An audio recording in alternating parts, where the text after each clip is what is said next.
Do you ever score your whiskies? Do you ever give them a wee kind of just mental, good, bad, or indifferent? Do you use a star system, something like, I don't know, 4 stars out of 5 or something? Do you use letter grading like A, B, B minus, that kind of thing? Do you use percentage? Do you use 1 to 10? Do you use the 100-point system? There's loads of different ways to do it. Of course there is. I think the most important thing is to understand the context of whoever's sharing it with you. But we're going to talk about that in depth. We're going to talk about what I think is the best system. And we're going to talk about how I've probably been getting it wrong for a long time. I'll see you in a second.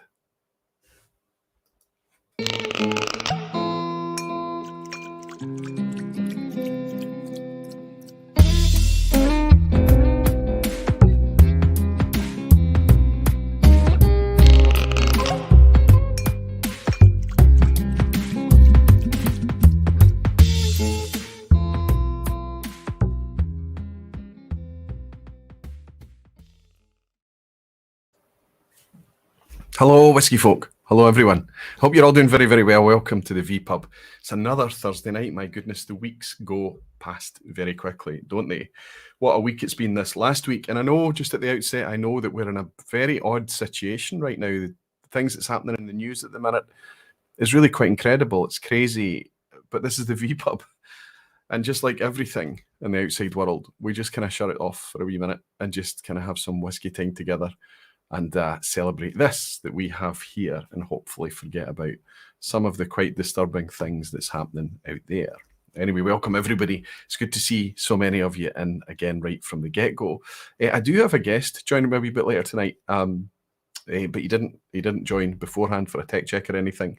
So hopefully it's going to go well. He'll just drop in at some point and we'll pick it up. We're going to talk about something a wee bit later on that I'm pretty sure is going to be quite interesting to you. But before I get into all the topics and everything that we're going to cover tonight, specifically that wonderfully subjective and controversial matter of putting a score to a glass of whiskey, let me jump in to the lounge and welcome some of you beautiful whiskey folk and dedicated barflies. I'm looking forward to catching up with you tonight. What a week it's been. Tremendous. So good to see you all. Knocking on for a couple of hundred of us already, which is fantastic for the first couple of minutes. Robert Fredrickson. So good to see you again, Robert. I hope you're doing very, very well. Alistair Gray, my friend from up north, is here too. Good to see you, Alistair. Peterhead is here. Good to see you, Frank. Daslo Lorenko. Good to see you, Daslo, always. Gabriel Wilding. Gabriel, I managed to meet you at the weekend, and what a pleasure it was too, buddy. Gabriel was sporting a Barfly t-shirt, so he was very easy to spot, and I saw him from a distance and came charging over to him to shake his hand. Good to see you, Gabriel Mop, brother Ray. Good to see you, Ray. Hellswood, fantastic. Helen, I'm going to ask you for a wee favour. I'm not very good at keeping this as a Speyside spreadsheet up to date, and since you're about the best person for reminding me about these things, I'm going to ask if you might be able to help with the admin of it. I know it's cheeky, Helen, but let me know if you're free. Flying Hazard is in. Good to see you again, Flying Hazard. Not seen you in a wee while. Good to welcome you in tonight. Orange Rule is here. Good to see you, Rule. I think I got a cool picture from you. We'll talk about it a wee bit later. Spirit Bomb, Tabitha. Fantastic. I got to meet Tabitha and take a wee tour around Auchentoshan Distillery with her on Sunday. That was a terrific wee coincidence there, Tabitha. And it's great to see you in here tonight. Ryan Sutherland is here. Ryan, so good to see you, my friend. Dominic is here as well. Whiskey Influencer Tim, Whiskey with Molly, Glennis Maid, Nick Gascoigne, Ben Demon Hunter, Joe Prestera, Whiskey with Molly. I think I've given you 2 shout-outs now, Ben. Menno from Belgium, Multi-Mission is in as well. Fantastic. Whiskey Weekend Dram, 80 to 100-point system, wink, wink. Exactly. It's not a 100-point system, is it? It tends to be that there's very few whiskies drop below 80 in that particular scale. Falsgraph is saying, oh wow, I even forgot your first 2 words today. Good evening, Roy. Oh my goodness, my first 2 words today. I wonder what they were. Ryan Sutherland is saying, hey Roy, Max Kreitner is there as well. Good to see you, Max. Good evening, Roy. Haddington Whiskey, what a tattoo you have. Lee needs to share. Some way he needs to share. I don't know how we could do it. Maybe in the Barflies group page, or maybe it's in there already, Lee.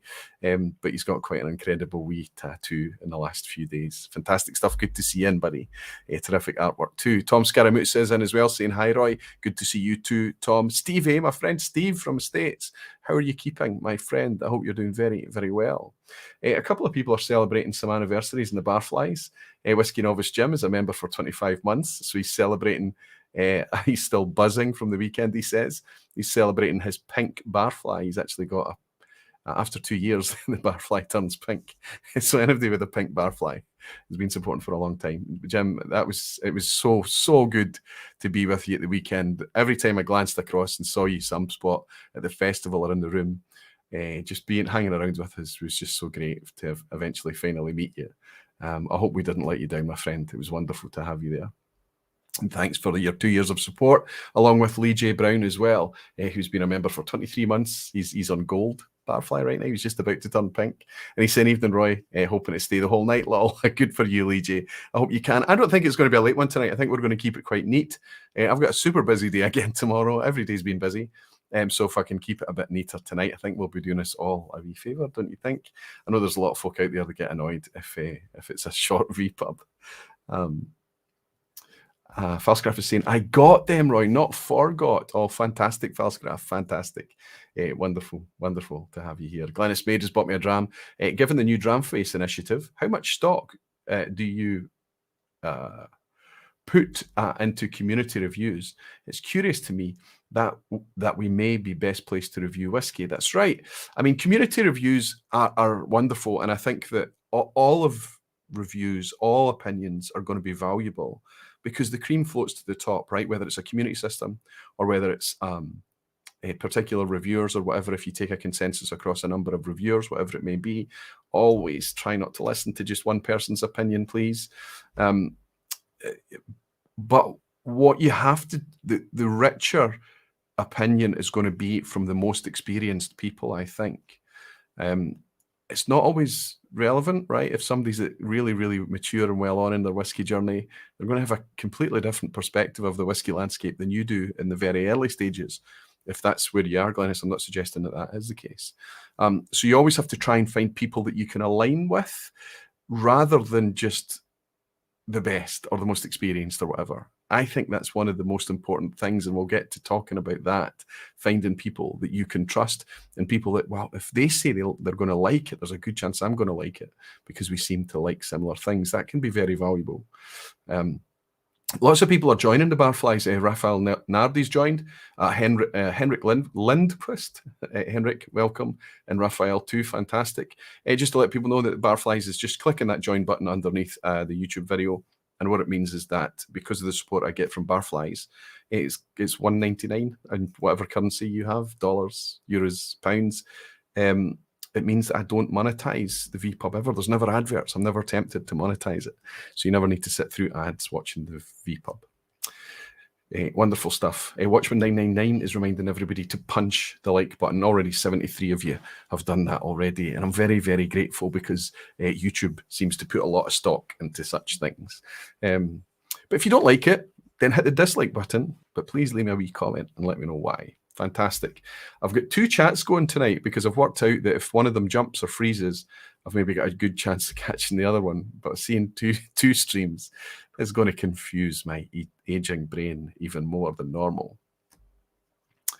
Glennis is saying that's an amazing answer, Roy. Cheers. I'm hoping that we can... I think the important thing to remember, that the 2 people we're going to speak to tonight, myself and my guest who's coming on a wee bit later on, Jason, we've enjoyed whiskey for a long time before we actually became vocal in the space. So we had a pretty good handle on what we were connecting with. I think it'd be interesting to ask Jason about this a bit later. To appreciate what we got value out of, and to work on that and build on the back of that. Whiskey Knows, that looks like a new name. And Whiskey Knows has bought me a wee dram. I don't think, maybe it's not a new name actually now I look at the logo. He's saying cheers from the States, and he's bought me a wee dram from across the Atlantic. My friend, cheers to you right back across from Scotland, and thank you for your dram. Cheers to you. Daniel Williams is giving me a wee Barflies emoji. Cheers as well. It's another wee benefit you get from being a Barfly. You get access to all those cool whiskey themed and vPub themed emoji. I have been on a high for the last few days. I've been on a high for a couple of reasons. Thank you. The likes are pouring in. That's amazing. It's thanks, Watchman at 999 Greg. Thanks very much, my friend, because it's nice to see that. It's nice to see. I forget to hit the like button. I regularly do. But the reason I've been on a high in recent days is that there was a lot of kind of pent up pressure and energy went into the Dramface project. By the way, this is the vPub. Okay, I'm wearing just for tonight, I promise. Well, a soft promise, a Dramface t-shirt. This merch just arrived yesterday, and I was really quite pleased with it. I loved it, and just to celebrate it, I'm wearing it tonight. I will always be very careful to try and make sure that you always feel like the vPub is the vPub, and it's not suddenly the Dramface vPub or the voice of Dramface. And already you've picked up the vibe that Dramface will not be an extension of Aquavitae. They're two separate things, completely separate. But just in the same way that I would collaborate, and I have been collaborating for years, with anyone out there who's got a value for the community, I would see Dramface as a kind of a collaborative thing. So there will be kind of mention of it from time to time, but don't worry, I'm not going to turn up here every week in the vPub and talk about Dramface, because not all of you are going to be interested in that web space. I'm sure there's a huge overlap, and a lot of you are. So I will from time to time mention it, but it's just tonight. It's important, I think. One of the reasons I'm on a high is that we eventually got the thing live, and we announced it very nervously announced it. Some of us were nervous. Some of us were really laid back. Some of us were just reading a book. We'll get to that a wee bit later. And it was finally out there, and the reception's been way better than we could have imagined. It's unbelievable, the support we've had. Incredible. Now we need to start building. We hit the ground running. We hit the ground with over 30 articles. 20 of them were actual independent written reviews with scores, interestingly enough. And there were features, and there were industry news articles as well. That's not our content. We just share it because we think you might be interested in it. But the features and the reviews, that's our own content. You seem to have responded very, very well to it. I did get one or two kind of constructive comments or a couple of negative things. And all the negative comments that I came across, I engaged with, and we talked it out and spoke about it a bit more. And people are much more accepting of what it is now that they understand it a bit more. So if you're not sure what Dramface is, just spend a wee bit of time, look at the About page, maybe listen to the podcast if you've got some time, and get your head around what it actually means going forward, because there's a lot of dynamics behind Dramface that are very different, and that we hope that they're going to be very useful to everybody in the long run. So seeing that being so well received, that's made me very, very happy. But the big injection of giddy happiness came on Saturday, and I was nervous about it beforehand. It was a Glasgow Whisky Festival. It wasn't a big Barfly gathering. Okay, it ended up being quite a big gathering, but there was nothing advertised. There was nothing arranged. I would maybe do a tasting on the day after the Glasgow Festival or something. But this has been postponed since November, and nobody really knew until the weeks leading up to it that it was actually going to happen this time. So we were just playing it day by day, and eventually we got to all get together at the Glasgow Whisky Festival, and it was such good medicine. Being together in the crowd, I'll be honest with you, the first few minutes was jarring, especially when the masks started to come off and we had to get comfortable being in each other's space and company again without masks. That was interesting, but it was whiskey, and the buzz, the positive energy behind the tables and in the halls, the people, the visitors, and as well as the hosts and the exhibitors. It was just wonderful, absolutely wonderful. Afterwards, we got together, we ate together, we went to the pub together, we hung out together, and I lost my voice. I had to go home with no voice whatsoever, and it was Sunday night, Monday morning before my voice came back without any discomfort. But it's worth it. So this has been a wonderful, wonderful, reflective week to reflect upon just this amazing privilege that whiskey brings to us. Scotty S is in. Good to see you, Scotty. And he's saying, I was initially one until a wee convo with Aquavitae.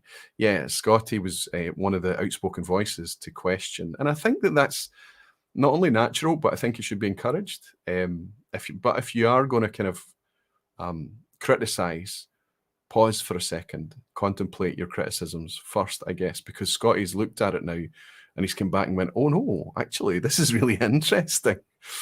So that's really cool. After somebody who was critical and cynical, he gave us some fantastic feedback. He told us about the language and why there's some negativity in there. We reflected on that and we've tweaked it a little bit, and he's right. And he also suggested that Dramface was too good. It was too slick, it looked too professional, and he felt that there was money, there was cynicism behind it, when actually it's just a pure passion project from 6 folk that got together behind the scenes to build it over the last few weeks. That's what it is. But Scotty, I'm very glad to have your support these days, my friend. Gregor, time for a tram, is saying, Chris B said he was surprised how tall you are in person. I think the vPub makes you look wee, like a short arse. Nice new top, by the way. Apologies for the top. I didn't iron it. This merch arrived yesterday, and I've just taken this out the plastic tonight. And I thought, oh, I'll wear this one. I don't usually wear a long sleeve t-shirt or whatever. But I bought 2 t-shirts. I bought this long sleeve t-shirt, and I bought these 2. I've never had these on my head, by the way. These are brand new. These 2 really cool caps. The quality is really good. This is embroidered Dramface as well. You're always a wee bit worried about these drop shipping companies and things. There's a kind of worn grey or black, a charcoal grey colour, and a blue. I think there's a red one as well. And I was really impressed by the quality, and most impressed by the hoodie. There's a really nice, heavy, fleece-lined, good weighted hoodie with Dramface printed across the front as well. And I bought myself one of those, and I've been wearing it throughout today because it's freezing here and snowy. So the merch has proved to be really good, and that's encouraging for us because we needed anything. We needed it to be good. Previously, we had only had samples of unbranded stuff, so we didn't see what the print or the embossed work was going to be like. So we knew the garments were good, but the print and the embroidery had to be good as well, and we're pleased with that. Andrew Pierce is saying, stop it, Roy, you're making all of us who weren't there very... okay, I understand, and I think that it's jumped as well. I was just about to see who was saying that. Stop it, Roy. Where does it say that? It was Andy Pierce. Andrew, sorry. He says, stop it, Roy. You're making all of us who weren't there very jealous. Andrew, jump in the train and come up and hang out with us in November. The next Glasgow Whisky Festival is the 12th of November. Tickets are in demand. Join the Glasgow Whisky Festival Facebook page if you want to know about the ticket announcements and things. And most of us, our crowd, the Barfly crowd, tended to try to go to the afternoon session so that we can eat together and then go off and visit a Glasgow pub, probably the Bon Accord, in the evening afterwards. Whisky 101 is saying, what size Dramface top are you wearing, to help us gauge a little? That's good. It's good to ask that, Nick. So this is a medium, and I would say that this is a wee bit tight on me. I'm a 38 to 40 inch chest. I don't know what I'm in the belly. So I would suggest that if you're buying a t-shirt or a long sleeve t-shirt and you'd fit between a medium and a large like I do, go for the large. It's comfortable. If you like a slimmer fit, if you like a tighter fit, and you're that size. But I would say that it's European. However, because of the drop shipper we're using, it's a company called Printful. They ship from the US. If you're in the US, they ship from Australia. If you're in Australia, they ship from the closest location to you. So you might want to check out their local sizing guides before you order. I would recommend, if you're a generous medium like me, go for a large. The hoodie, I went for a large as well. It's a wee bit loose, but it's perfect for me because I can wear it over shirts or whatever. Jimmy Like is saying, lol, Aquaviti, I wore a medium in grade 3. I'm sure Jimmy. Lee J. Brown is saying, be right back, going to join Glasgow Whisky Festival on Facebook now. Lee J, if you made it up, that would be amazing. And Scott is saying, there's an Aberdeen Whisky Festival in September if you fancy heading proper northeast as well. There's so much choice in the festivals. I've got Limburg on the calendar. I really hope that I can make it. I've got a wee trip over to Isla coming. The Fife Festival is up and coming as well. I'm not planning to go to that. But yes, it all depends. I have to just kind of pick which festivals I can take the time to go away to, especially when so many of them involve trips away. Not sure what date the Bastards Ball will be in Texas this year either. I would love to make that. Anyway, Andrew Pierce is saying, definitely hoping to be there in November. I'm going to make a wee confession before I'm going to bring in my guest, and I'm going to talk about scoring. We're going to play a wee game of Visit a Speyside, so I hope he's got a core range bottle on hand so we can play it together. If he hasn't, that's okay, because I'll have one that he can guess instead. But if he wants me to do the guessing, he needs to have a core range bottle of malt. And for this guest, I think that would be difficult for him, knowing the type of things that he enjoys and buys and drinks.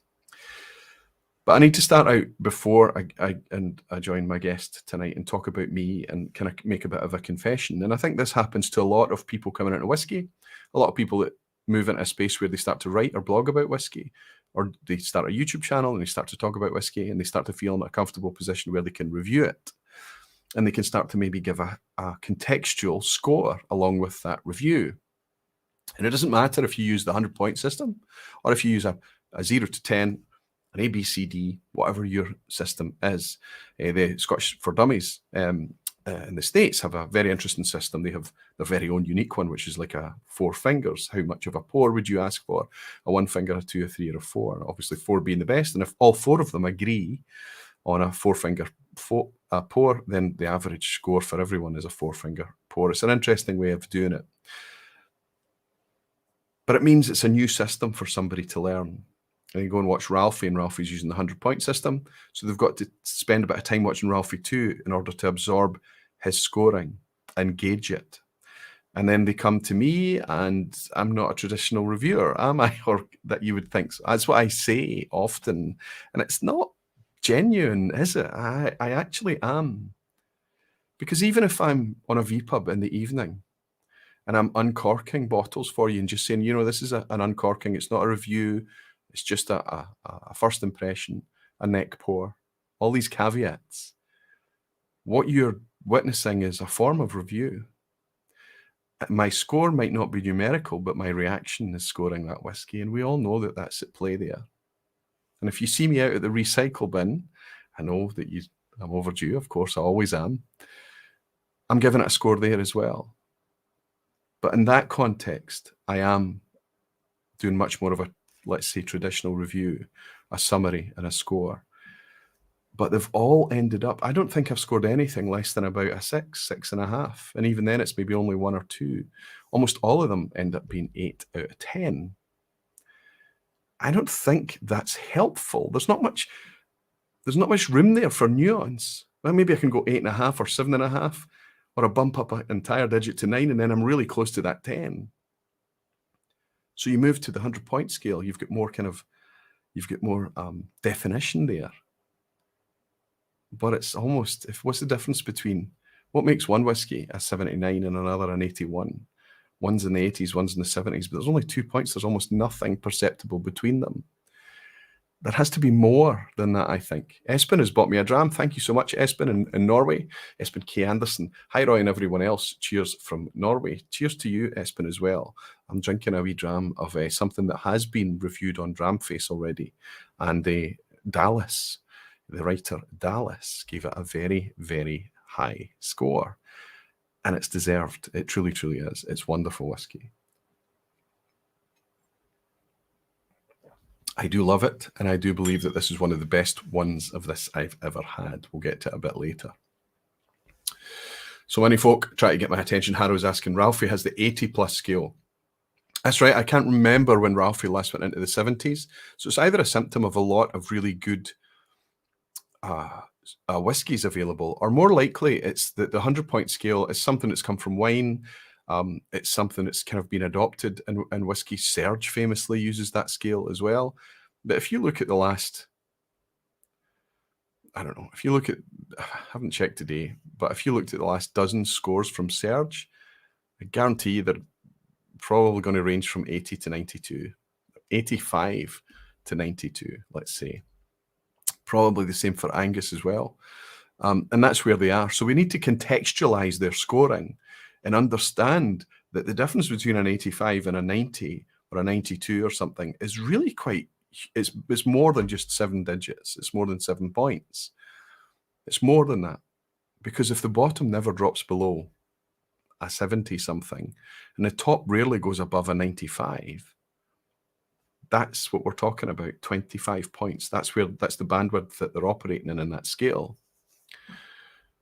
I want to change what I do in recycled reviews, but I'm a wee bit worried about the backlash. I don't change the format of recycled reviews, but I would like to change my scoring because I'm suffering the same symptoms using the 0 to 10 scale. 0 to 10, it's 6 to 10, let's be honest. I don't think I've given out a 5.5, and I've never given out a 10. But there is a column in the recycled reviews spreadsheet. I link it under every recycled review. It records all the recycled reviews I've ever done, and it records a score. But it has a I've changed my mind column. So the concept of the recycled reviews is that you know the bottle from first pour to last. You've had a relationship with it. You've enjoyed the heart out of the bottle, and you've shared it, and you've got other opinions around it as well. So you're in theoretically a much better position to make a call on whether you would replace it or not at that point. That's what recycled reviews are about. Bearing that in mind, let's say you do replace them. Let's say you reflect on the bottle after it's gone. Let's say there's batch variation, whatever it may be. There needs to be something in there so I can change my mind. I can bump the score up or down based on my more recent experiences. But I want to overhaul even that. John Drinks is saying, if you change the colour of the wheelie bin, we'll be leaving. So I can change the scoring as long as the bin stays purple, John, right? Joe Prestera is saying, Ralphie doesn't review unless he thinks it'll be above 80, I think. I think that's true. And I think Ralphie has suggested that if he doesn't like the whiskey, you just won't hear him talking about it. And obviously still in a position where he's not reviewing a non-age statement. But it's getting to know the reviewer. We know that about Ralphie. It's part of the package. We know. Whisky Influencer Tim is saying, yes, need to know the average and standard deviation for each reviewer so we can on-level it and put it into context. We're going to keep talking about context tonight, Tim. I guarantee you context is everything, as I often say. Mark is saying, Ralphie says he won't review under 80-point whisky for his channel. And Jaime is saying, I'm fine with or without a score, but I like Whisky Jason's rating. One for quality alone and one for quality versus price. There are so many people, and I think Serge is like this too, they don't factor price in. We're in a situation in whisky right now, and we have been for a long time, but it's getting more acute. Price is an absolute factor, huge factor. There's huge amounts of cynicism out there where there's good whisky and the producer knows that it's good whisky and they bump the prices based on what they think the market will stand. Sometimes they do it and it's not good whisky. I think price and value has to factor into things. It really absolutely has to. And it's so much about getting to know your reviewer, getting to know the people that you're reading, watching, listening to, however it may be. Understand them. And as you get to know them, their preferences, their character, you remember the vPub last week, we talked about personal bias and favoritism. And if you don't think you suffer from it, just do a bottle count and it'll soon tell you whether you do or not. I think we all do. It's a human thing. Jimmy Legg is saying Serge does it right, in my opinion. My only issue with Serge is that he scores mostly on samples. I'd rather follow someone who drinks the whole bottle and then scores it. Daily reviews are tough, though. I have to say that's true. If Serge, there's no way he could review. He's reviewing glass by glass. And the output and the amount, the thousands of whiskies that he's reviewed, you can't reach that drink in the bottle. The man would be dead. It's contextual though, Jimmy. So when you read Serge, you know he's given you based on a glass. Sachin is saying, is there ever a whiskey that you have that you would say is a 1 and one that you would say is a 10? If so, then mentioning those might allow us to put other scores into context. That's a cracking question. If there's no place for 1 on the chart and there's no place for a 10 on the chart because these things don't exist, then they shouldn't be on the chart, Sachin. I absolutely agree with you. Is anybody ever going to give a whiskey 100 points on the 100-point scale? Because it's much easier to give a whiskey 10 out of 10 than it is to give it 100 out of 100 or 100%. 10 out of 10 celebrates greatness. 100% celebrates perfection, and I think we all know that it's not there. Luna Aaron's saying, would anybody actually review a whiskey that reaches 25 on the 100 scale? At least drink it. So why use the 100 scale, I wonder? I think the problem is a legacy thing, and it's just been pushed to the top end.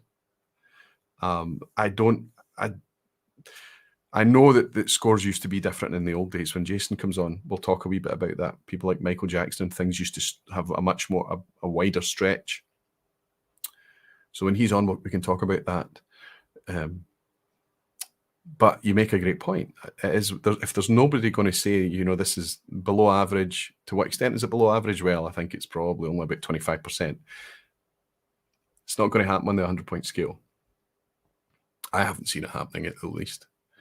Don McCausland is saying, G Whisky and First Fill Whisky talk about value in every review and how it affects their scores. I definitely appreciate that. They're much more modern. They've had the luxury of being able to look at the landscape and say, value has to be woven into it. Absolutely right. And they've worked out a way from the get-go for both of those excellent channels, by the way. G Whisky, if you're not a subscriber to G Whisky, you have to be. And First Fill Whisky down in New Zealand as well. Fantastic, wonderful content, easy to watch. And that modern approach that comes across in their delivery comes across in how they've fathomed out how to communicate scoring as well. They know that it has to be shared. Rob is saying we all just going to ignore the Jack Daniels in the background. Is everything okay, Aquavite? Actually, there were a few very small bottles left lying around the house in various places, cocktail drinks cabinets and things like that. But I bought that Jack Daniels for a very specific purpose. And I brought it in because I realized it's a bottle of Jack Daniels. It's still whiskey and it should be with the other whiskies. So yeah, it's not a permanent fixture there. Don't worry about it. Don't sweat it. And do you think I should have shame for having a bottle of Jack Daniels behind me? Because if I'm going to suggest that Jack Daniels is bad and give it a poor score, I need to drink it. And if I'm going to give something a good score that's better than Jack Daniels, I need to have tasted Jack Daniels to know that the thing is better than it. And I think we should all do that from time to time. Pour a Jack Daniels neat and you might actually, I'm not saying you're going to fall in love with it. You won't. But you might be surprised how easy it is to sip. You're not going to give it a high score, but you're not going to be cruel about it either. Sandy McDonald's is saying, I score my wife's cooking out of 10 and she has never got more than 4. Sandy. Sandy, come on. You need to do the cooking, man. If I was your wife, I'd be telling you to do the cooking. Sorry, Falscraft is saying you always should first decide where your pass mark is and develop certain categories if you really want to be objective. What do you think is the pass mark in the quiz? It's 5 out of 10.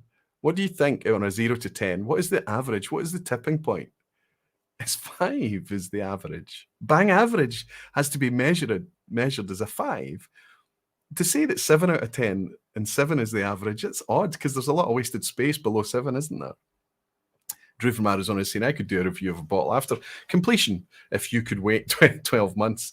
That's normal. And it's normal for me too, Drew. It's just that I've got so many on rotation that I should theoretically have enough to be able to put out recycled reviews. But of course, we all know how behind I am there. Anyway, let's reach out to my guest and see if he's in good shape to join us. I can see that he's with us tonight. I can see, are you in good shape? Can you hear us, Jason? Can you hear? Thumbs up. Okay, let's bring in Jason. I don't think it's a secret. Everybody knows that I'm very, very privileged to have this guy supporting me and heading up this Dramface project as the editor. I've known Jason for a long time now. Before I got involved in social media, I was watching, reading, listening to Jason wherever he was. Mostly it was in social media feeds like Instagram. And his website, at that time it was the Whiskey Rover website. In time, he eventually collaborated in order with another blog site called Malt Reviews in order to come together to make this new site called Malt. And they put both their content sets together to make Malt. And what a wonderful success that was. Malt remains to this day a fantastic resource out there for anybody that's interested in whiskey. That was about a year ago. Since then, he's been involved in doing lots of interesting whiskey history. If you're a whiskey history geek and you're interested in the 3 famously lost, unfortunately, Invernessian distilleries of Milburn, Glenalbyn and Glenvor, a pet distillery for our Jason has been Glenvor, and his site, glenvorwhiskey.com, is a fascinating insight into Glenvor. And also my guest tonight. Jason, if you're good to come in. How are you, my friend? How are you, buddy? I'm okay, thanks for that, as Oh, we can usual. hear you and we can see you. Usually there's people, their guests sit in the background and they pop on a wee bit early so that we can do a tech check and things. Listen, it's good to see you. I think, yeah, I did. I just spotted it again. Can you show us what's on your hoodie? Oh, that one. Yeah, that's up there. Hey! Fantastic. Are you pleased Like with you, it?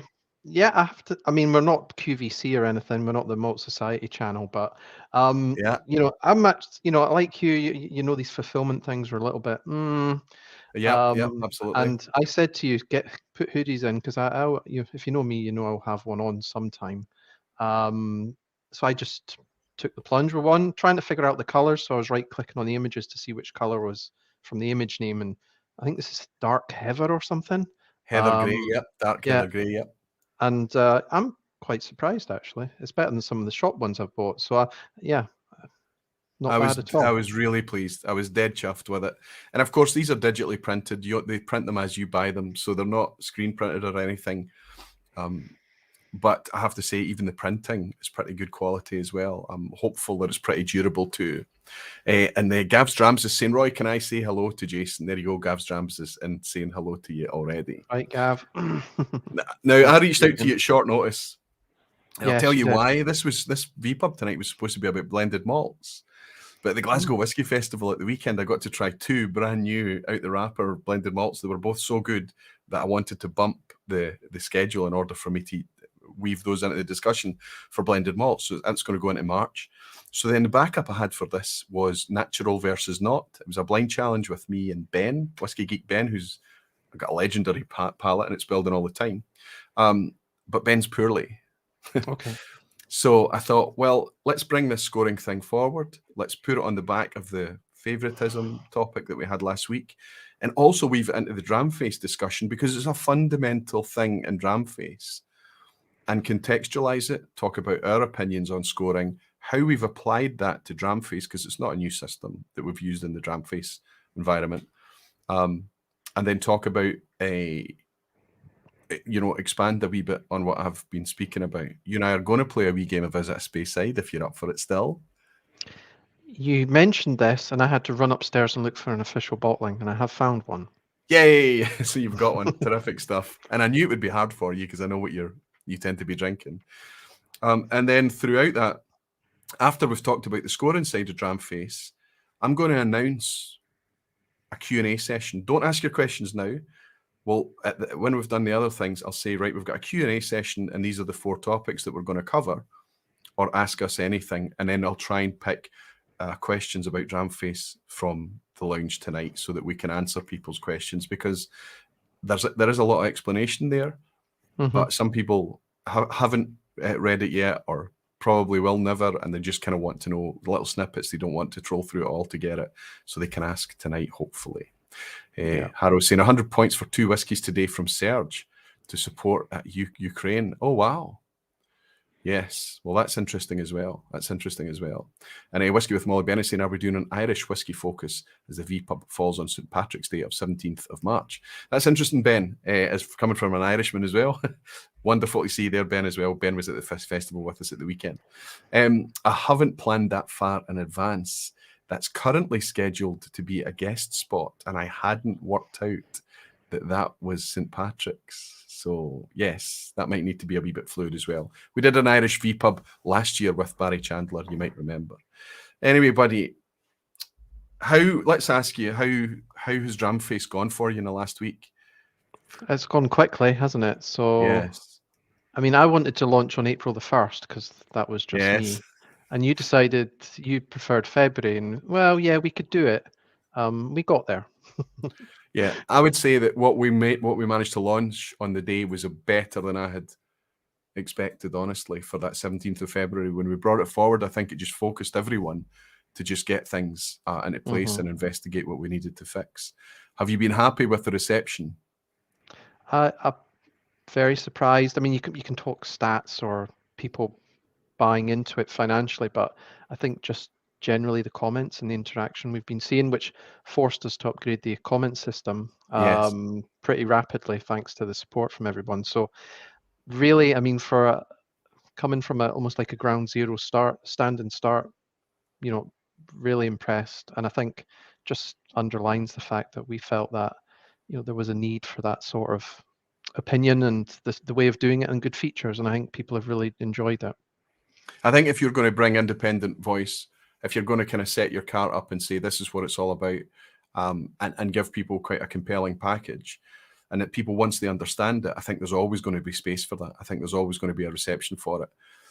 What we were a wee bit nervous about, I think, is that did you not think it was really interesting what Scotty said, that he looked at it and thought it was too professional? He thought it was too slick. I mean, that's kind of nice, but it's also kind of like, oh yeah, maybe we should have made it look a bit rough around the edges in order to make people think it was more genuine. But it is absolutely genuine, right? It is. I mean, I know I've from the blogging sphere, and a lot of people read the blogging sphere. You've got your blogs out there which are more ancient, but deliberately so, and don't embrace all the functionality and all the other bells and whistles because they just want to put out the notes and move on. You've got the ones on the free platforms, but I don't think it never crossed our brief about being too professional. So that was always interesting to hear. I think you've obviously got yourself, I can't mention the names, can I? Because have to be aliases. But we've got. No, you can mention them, but you just can't. We can't mention who we are in the Dramface space. Yeah, so it's absolutely we all use our regular names in the podcast, for example, right? Yeah, that's true. So we've actually got professionals in their own field. So you've got the person, the tech. I'm not going to name them. I'm just going to play it safe. Tech person, social media, all with the opinions and stuff. So it all came together. It really did, and I was quite. Yeah, I mean, I'm glad people think it looks too good. So we'll have to put up some bad photographs, just to make it a little bit less glamorous, I suppose. That's right. Make it a bit rough and ready, so make it a bit more kind of believable. I'll mention because there's a couple of them in tonight. Rob Halford is our tech guy. He's behind the scenes taking care of our tech stuff. Now, you're not necessarily going to know who Rob's alias is. The same for a career journalist who's our sub-editor, Scott Monroe. He's been 30, 40 years in journalism. Sorry, Scotty, you've not been 40 years in journalism, but more than 30. And he once said to me, kind of tongue-in-cheek, if he can edit George Galloway, he can edit some whiskey content, which is fantastic. We've got Alex as well behind the scenes, looking after the social media, the voice, and things like that. A lot of he's a copywriter, so he can help with that too. And we've got Justine in the back as well, looking after tone, looking after some features, looking after the history side of things as well. And we've got yourself, who has had his finger in a number of whiskey opinion pieces over your time.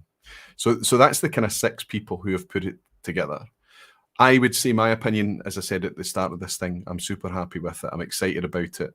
I am excited to be a part of it, and I'd love it to continue growing and moving forward. However, there's a lot of work to be done. We have started with 30 plus articles. What's going to be the cadence going forward? What's going to happen? What's in the immediate future for it? Well, I mean, I think it's the flexibility, isn't it? So I think originally we budgeted for, or planned maybe 2 a week.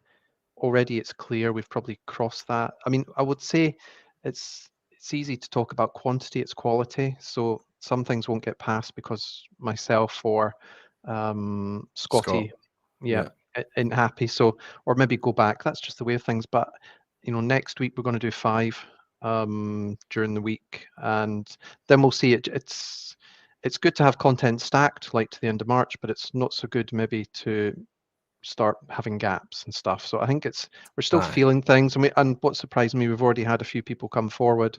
We had a debut this morning. We've spoken about a couple that we've had in, which have been really good. So I think I think we'll be up and running fully in no time at all. With all these people coming on board and joining the original founding team, with scoring, do you find that you've kind of got to talk to them about scoring before they write a piece, or do you think that the scoring system that we've adopted inside Dramface is clear enough? Most of the people who come on board do have a bit of background, and they like the system, the 1 to 10. They like it's accessible. I think we've had a really good submission by somebody who did it more from a rookie angle, and even they didn't really mention the scoring either. So I think everybody gets the scoring. And I think the readership so far are really understanding. like somebody said earlier, it's about finding somebody with your palate, similar experience, similar preferences, and identifying with them and just going with that flow. So, I mean, yeah, I would put my foot. I mean, I'm happy to let people just score, but if someone gives the Jura, I don't know, 7 wood, 9 out of 10, then I will have to ask questions. Yeah, that's You right. know, just when some things are a little bit, yeah, you know, a little bit out there, but generally so far, I think somebody, either Scotty or myself, you know, if that's a person's opinion, that's a score, and they've communicated it well in a good manner, and their conclusions are sound, then you can't disagree with them, you know. That's So right. that's what to go with. That's right. So when somebody leaves a score, that's the reviewer's score. It's not the score of the team behind Dramface. But what we do allow for, if anybody wants to chime in and says, you know, I've got that bottle on hand, I've got a generous sample of that on hand, can I chime in and give some notes on my own score? We accommodate that, right? Yes, we do. Yes, very open-minded, very flexible. And as we're going to try and some obviously getting different opinions on certain articles as well. Well, the one I'm nosing right now, the one I've got in my hand is one that has already been reviewed on the site, and the reviewer gave this a very, very high score. And I have to say, I get it. There's another review on that as well that's 1 point different from it. Yeah. So you've got 2 different opinions there, but it's a wonderful, wonderful whiskey. And like you say, the conclusions are solid, the tasting notes are solid, and the background and the context is pretty solid as well. But let's bring up the scores for everyone to see. Let's show them the Dramface scoring system so that people can understand that a wee bit here in the vPub. Especially if I do consider adopting this for recycled reviews going forward, right? I don't know. The jury's still out. I put a poll out on YouTube first, Jason. I don't know if you saw this. And it was just to ask the community what they actually thought of scoring. Jimmy Legsbot's the Dram to say quality writing is so much more important than scoring. The more time you put into whiskey, the less marks mean. What I've read so far has been quality. Jimmy, that means a lot. Thank you so much. I'm glad you're enjoying the site as well. I think I did actually pick up that you, under your other alias, has left a few comments behind on the site too, Jimmy. I look forward to more of that, and thanks for your dram, buddy. Cheers. There's probably a good comment a couple further up from, is it Molius, which I'd be quite interested in. Molasses? Yeah, sorry, I'm totally Molasses flummoxed too. by the comment section of Dramface. I have yet to be able to comment on anything. Mike, my friend, we are flummoxed too. So we went live, and one of the things that you can only really test, this is in the topics for Jason and I to talk about a wee bit later, Mike, so I don't know if you're going to be staying, but let's tackle briefly just now. One of the things that you can only really properly test when you've got content there and people connecting and interacting with it is the comment section. We did some initial quick tests and everything looked to be working great. When the site went live, lots of people were getting error messages coming up. People were unable to interact. Didn't matter what they did, they were unable to do it. But more than that, it became clear that if we want to have an interactive platform and actively encourage people in there, we were going to need to beef that up. The solution to beefing it up was significant amounts of money. It was hundreds of dollars. And for the best system to use, the one that we wanted to use. So we've got that in a trial right now, and we're implementing that just now, and it looks to be doing what we want it to do. The platform is called Hivor. So you need to sign into Hivor, but any website that uses the Hivor comment system, you then use the same alias right across, much like you would use your Google or your YouTube account. So you only need to sign in once, and then you can comment inside Dramface with images and GIFs and emoji, emoticons, likes, dislikes, rich nested messaging, and all of the features that we need to make it every bit as interactive as any of the social platforms that's out there. That's why it's expensive. Fortunately, because of the support that we've had, even in the first few days, we're able to now commit to that and afford it going forward. So we'll get a subscription for that. Mike, you're going to see a big difference on the comment section. Thanks for your feedback, but know that we felt it already. So if we to talk about the community and their feeling about scoring, I put a poll out there and I simply asked, this week's vPub, amongst some other things, looks at scoring whiskey and whiskey reviews. Do you think giving a score is important? It's quite interesting because there's a fair spread there. Mm-hmm. But if you look at the numbers, the top 2 are yes, and the top 2 are no, and the one in the middle is kind of like, yeah, it's not a deal breaker, okay. So if we just say out the top 2 yes, but we need a uniform system, or yes, and everyone can have their own system if it's made clear. Now, this is 576 votes. This is over 600 votes now, but I took the screenshot a bit earlier, but the percentages remain the same. So 50%, half of the people involved, think, yes, a score is important. And then a further 22%, so we can say 72% there, thinks that it's at least important or kind of important. That's enough for us to be justified that we did adopt a scoring system. Because the downside, the people saying it's not important, it's more about the notes and the context and the review, they still get their review. They still get their notes. They still get their context. And then only 5% have decided that it doesn't really matter to them. They don't really care. That, I would read into that if 3/4 of the community think a score is useful to them, I think that's more than enough to suggest that it's right to add a score. Would you agree? Yeah, and I think as well we're catering for both. I mean, we've, as you know, that the people that have been, it might have been my idea perhaps, but get the score at the top, get it out the way, and encourage people to read on and see how that score came about. I think, That's right. rather than scrolling down to the bottom to see the score and then, we've just put it up front, move on, and go investigate. So that's right. So it's something interesting that you might or may not be aware of immediately when you start reading Dramface. You will see that that's the situation there, that we open up with the score and also a too long didn't read summary, a single sentence that summarizes the piece. So if you're just kind of picking it up, maybe it's a whiskey that you're only half interested in, but it's perhaps going to be the score and the summary that's going to make you want to read down rather than just the bottle that you maybe don't have much intelligence on. It maybe encourages you to read on.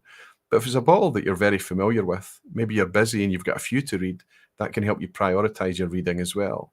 But I would encourage that anybody, if you're going to criticize or consider, certainly if you're going to purchase the whiskey based on that, read the context, read the review, know more about it. It's always, I'm not saying that we're going to put banana skins in it or anything like that. It's always going to be legitimate and integrity forward. But please take the time to read the score. Let's look at this this other wee slide I've got as well, because this is the scoring that we're using. How can I get this to? I know there we go.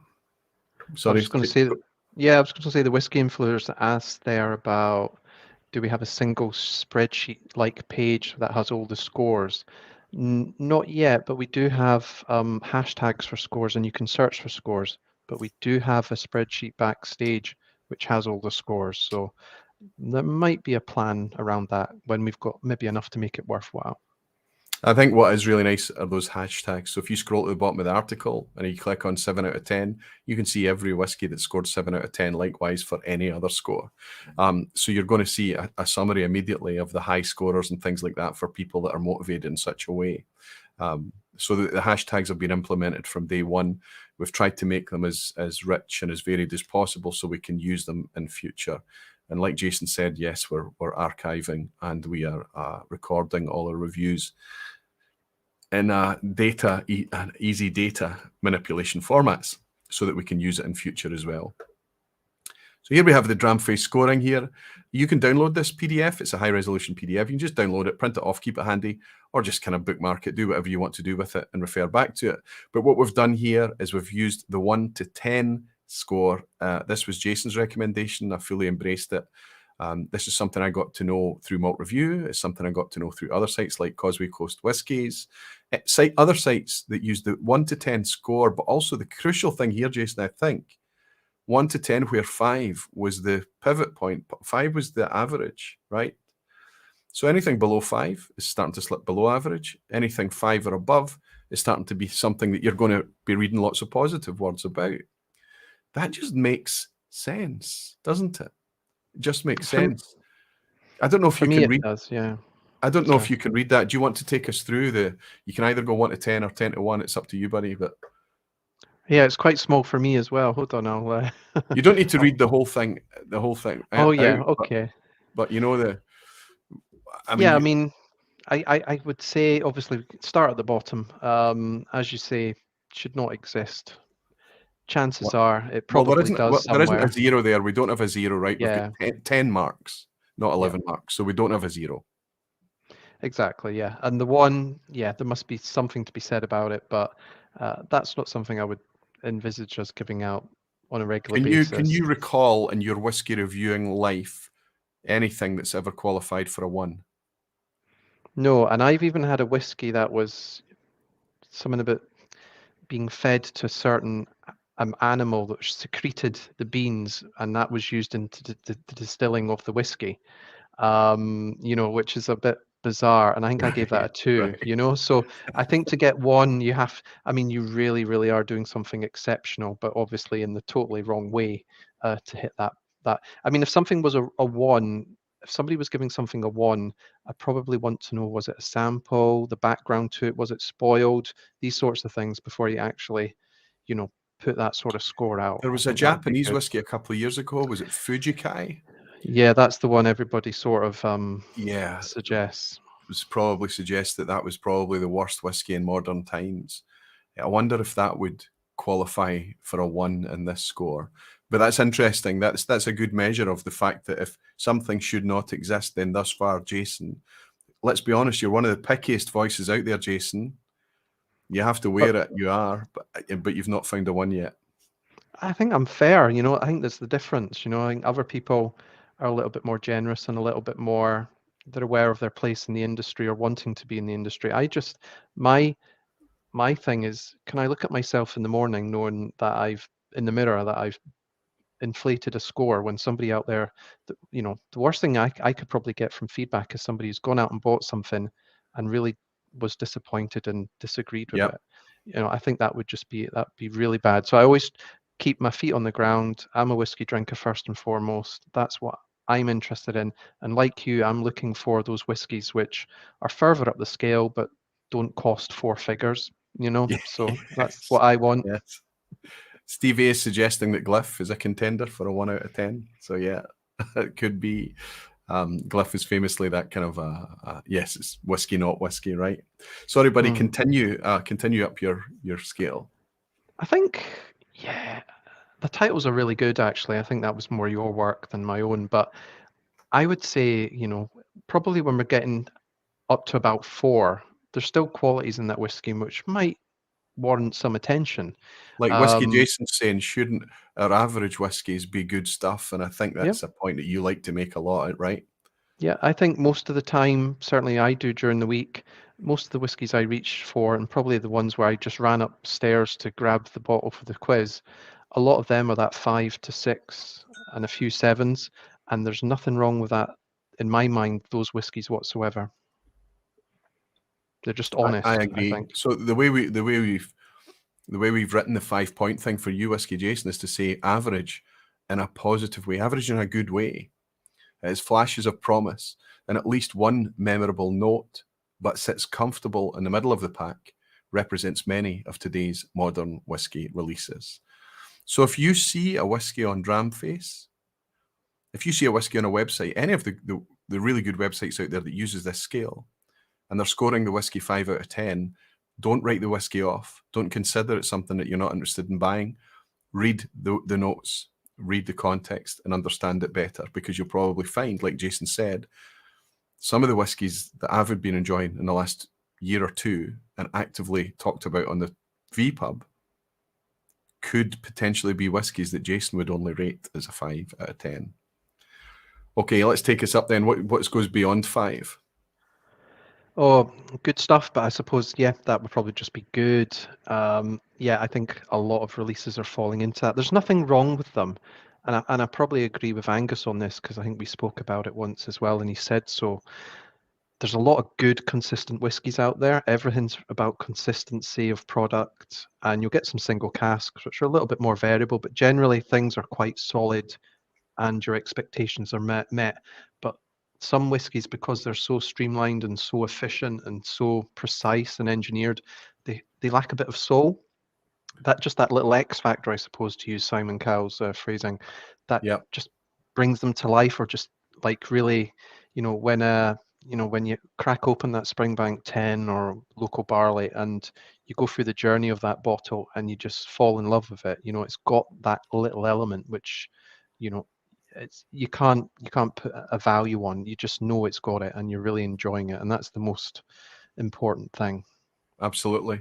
Interestingly, the whiskey influencer Tim, his comment is you've pretty much just answered it. He said theoretically the average score in aggregate should then be 5, but no, because you make the point that only if all whiskies were equally spread over that scale, what we're actively seeing is the majority of the whiskies are going to sit in the 5s, the 6s, and the 7s. That's where the modern whiskey landscape kind of sits. That's the kind of bell curve, right? That's the peak. So, Yep. so it's not going to all end up at 5. Well, I think you tell the story as well. You were at some festival and they were excitedly saying this whiskey got a 6 on malt, you know?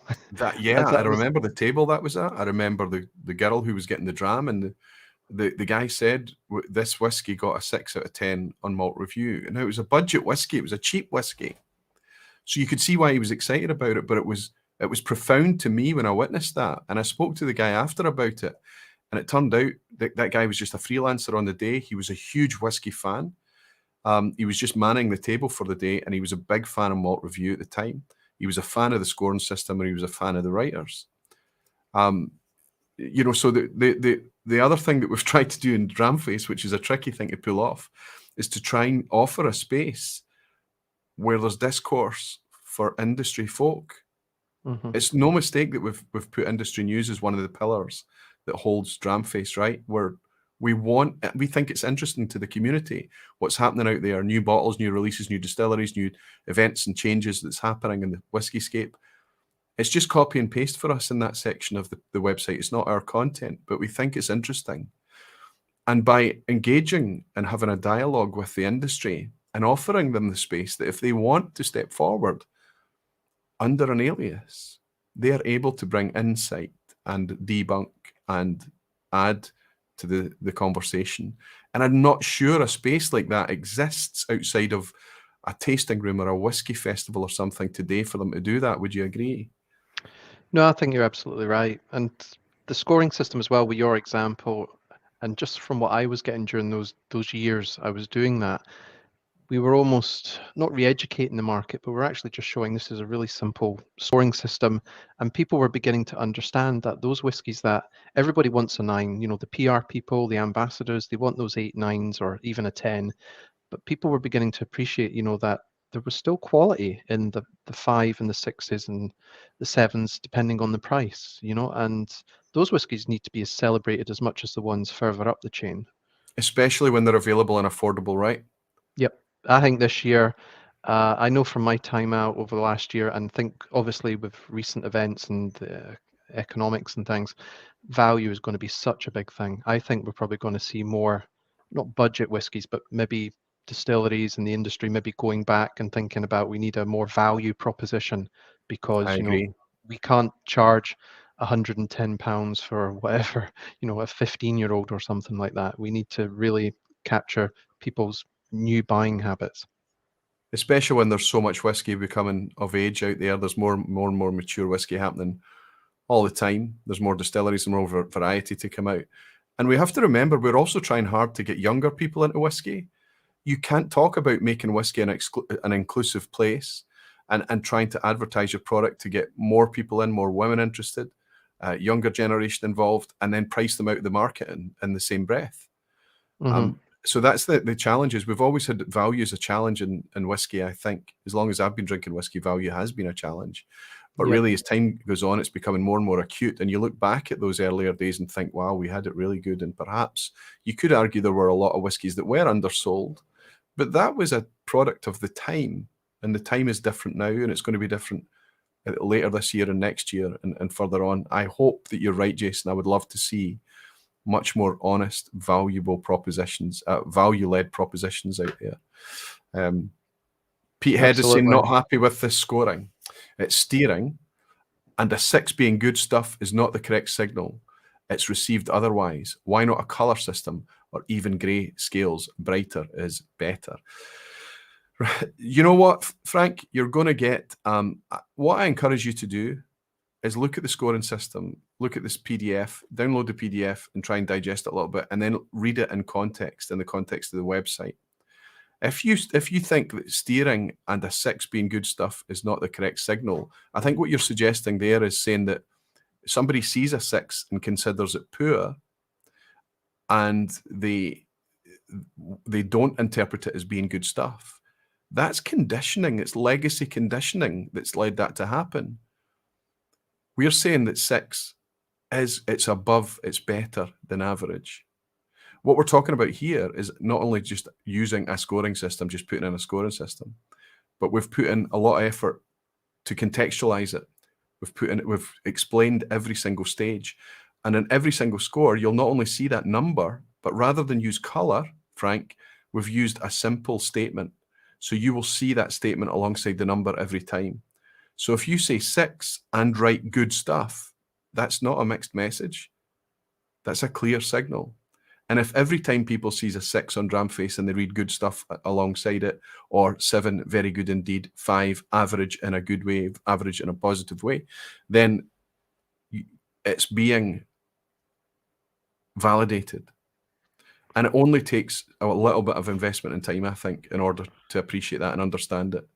I think that even if you compare this against, sorry, Jason, if you compare it against nothing, or if you compare it against kind of what we've got right now, I think it's a step up. But if you compare it to something that's perfect, you know, that nirvana fallacy that we talk about often, we're going to get nowhere. And somebody's color gradient is going to be much more valuable to them, but not so valuable to loads of other folk. So yeah, the feedback's great, Frank, and there may be things, color gradients and things that we could put in there. But what color is better? You know, surely that's more subjective than numerical numbers. I'm not sure. Sorry, Jason, I was... no, it's I was just going to say, I mean, like I said, we've got the score at the top for the people that are score driven. I know everybody's not. And then we've got a little summary underneath, and obviously the phrases on the left there. That gets out of the way, and then you can actually read and understand why the writer bought that bottle, or why they were attracted to it, what they thought of it, and the conclusions at the end. I know a few people have been mentioning about price. Price does come in it for me. I can't speak for everybody on the team, but I will chop points off or mention price if I don't think it's excessive. I know I've had conversations with people out there before who don't think you should score on price or factor it in because it's you know, personal perspective, and yet these people are quite happy to rely on their own tasting notes, which are the most personal aspect of a review at all. Oh, absolutely. You can't argue that, oh, it's subjective, and then talk about tasting notes because it's all subjective. Absolutely right. Jason, you're right. And it's a difficult argument. If they're talking about, no, I just taste the whiskey and rank it, and prices got nothing to do. Well, that's easy if you're getting a sample for nothing.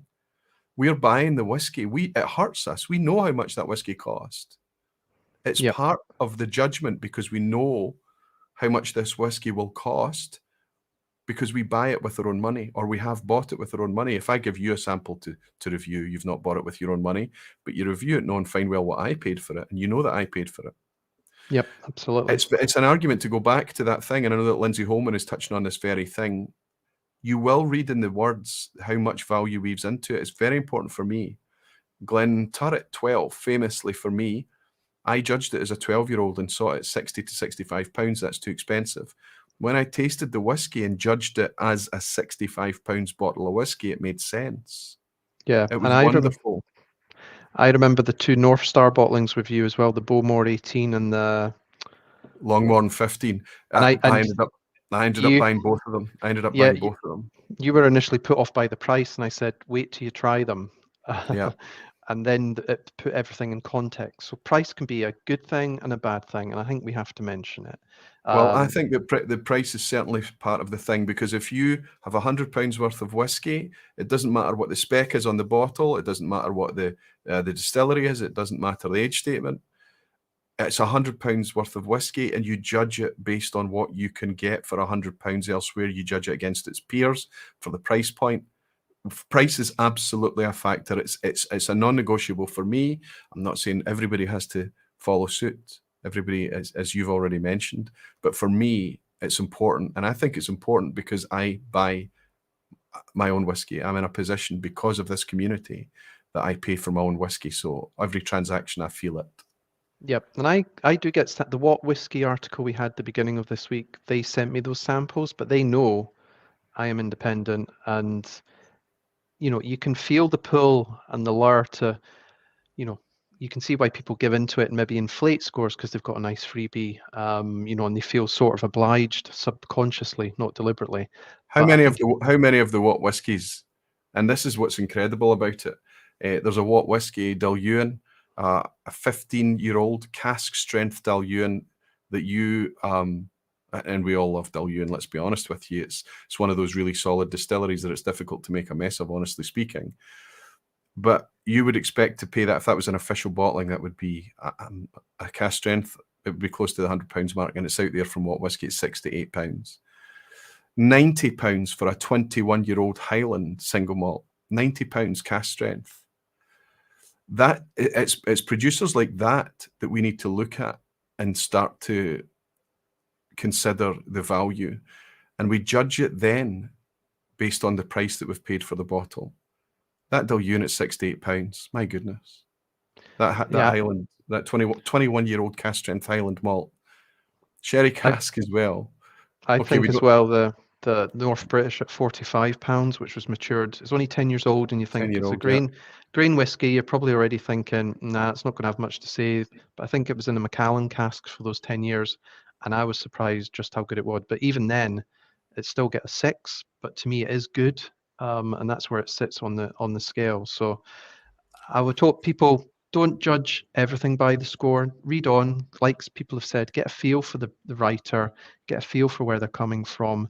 And at the end of the article, then you can probably leave a comment or make a better judgment than just going on the figures. I think part of the problem nowadays is everybody's too focused on scoring, and there's more to whiskey than just a number. So as Jason's already touched upon, the reason that we've put the score at the top, for the people that are kind of drive-by and they just want in and out, that's what they're catered for. And then for the people that actually want to sit for a minute over a cup of tea, cup of coffee in the morning, whatever, or a dram at night, they can read the context, the backstory, the preamble, whatever it is, and then get into the tasting notes. We've tried to cater for everybody there.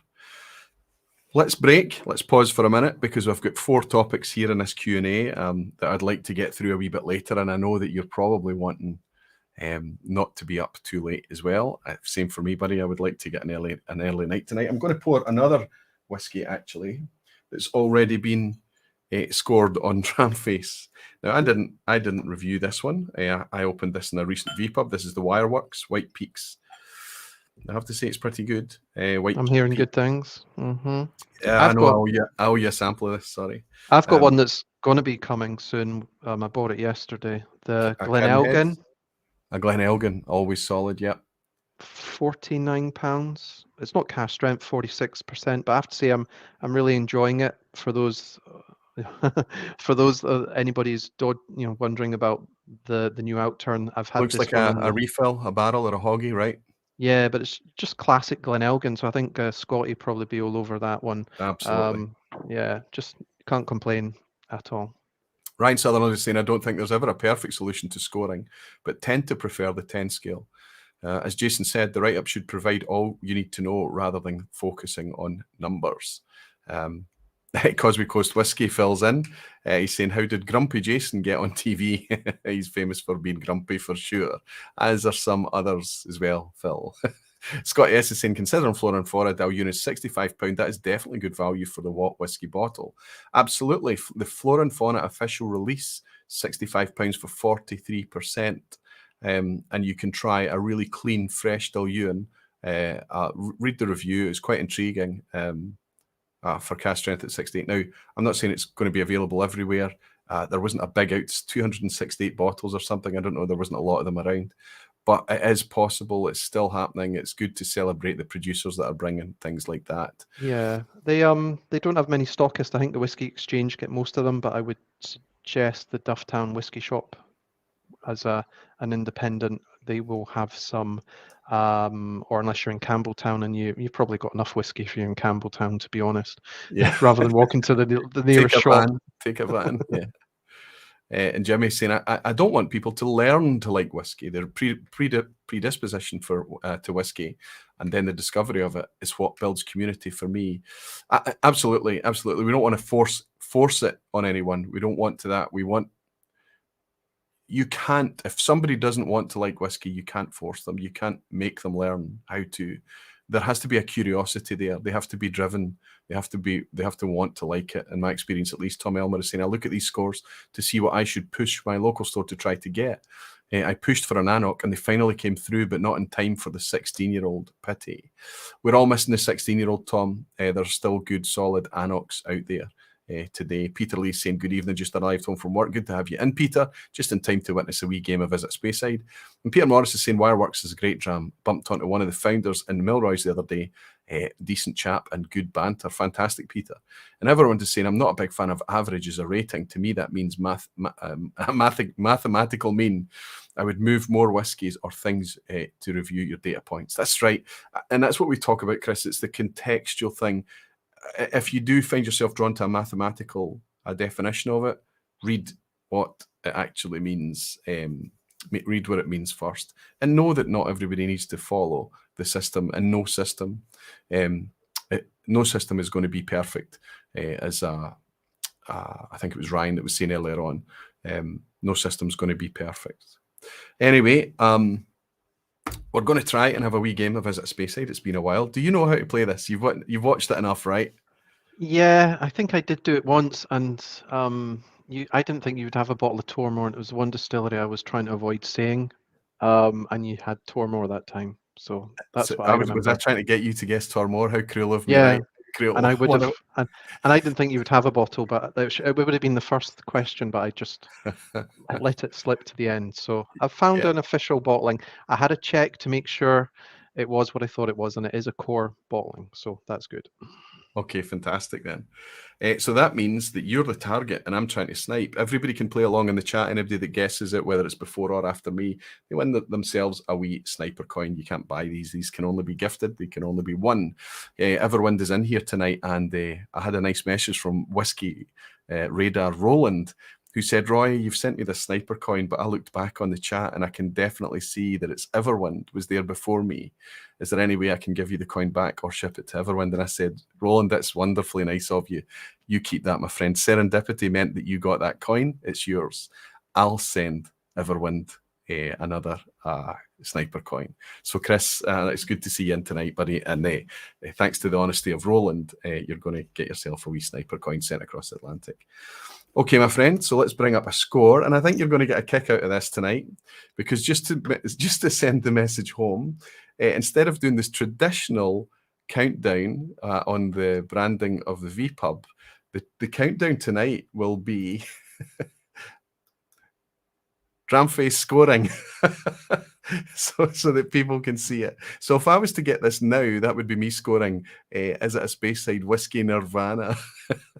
Looks like the back of a football shirt. But I am tempted. I've got 10 questions only. We're using the countdown.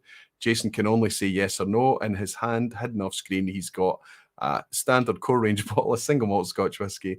I've got 10 questions to try and guess what it is. Let's take it away. Buddy, I'm not going to just go all out for Whiskey Nirvana, but I'm going to ask you, is it a Campbelltown? No. Oh! I knew you would probably think I'd pluck a Springbank, so no.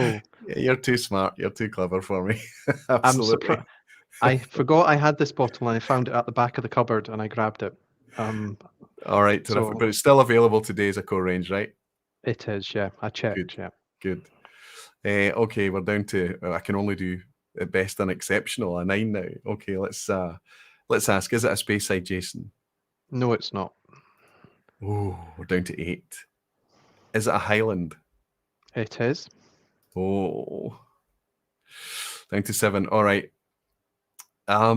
If we use Dalwhinnie, we're going to go for a geographical question.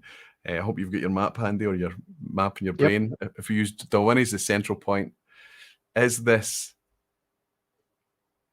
north of Dalwhinnie? No. So it's a highland. Is it on the mainland? It is. Okay, good. So we're south of Dalwhinnie.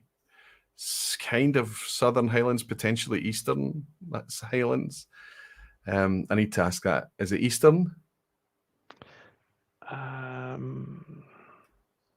wouldn't say it's Eastern Highlands, no.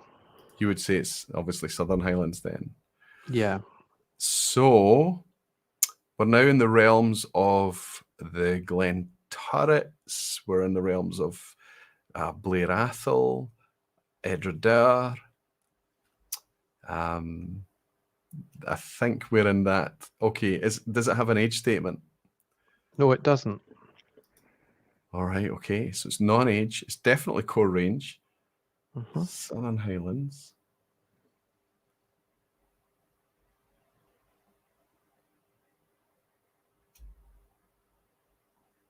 Okay, is it one of the big four? Diageo, Pernod Ricard, Edrington, or Grants?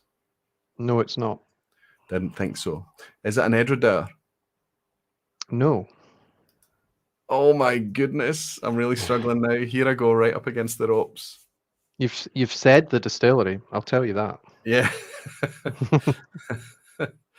Oh my goodness. It's not Edredar. Somebody has said it in the comments. I'll say that. Okay, I'm trying not to look at it. I'm trying not to look at it.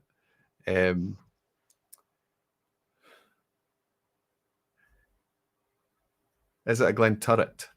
It is. Okay, so we're on a 0. Now, we don't have a Dramface 0, so we're back to the standard livery here for the 0, but this is my last chance. I've used all my guesses, and I have to say, is it a Glen Turret Triple Wood? It is. That's Oh, yeah, beauty. Oh, yeah, beauty. I really thought that I wasn't getting it there. I really thought I wasn't getting it there. Do you want to play in the other way around just for fun? You can, yeah. I think Sid was the first person that said it, so Sid congrats to Martin. him. Yeah, I Oh, think possibly superb. unless I missed somebody. Sid did say Glen Turret Triple Wood. Fantastic. Superb.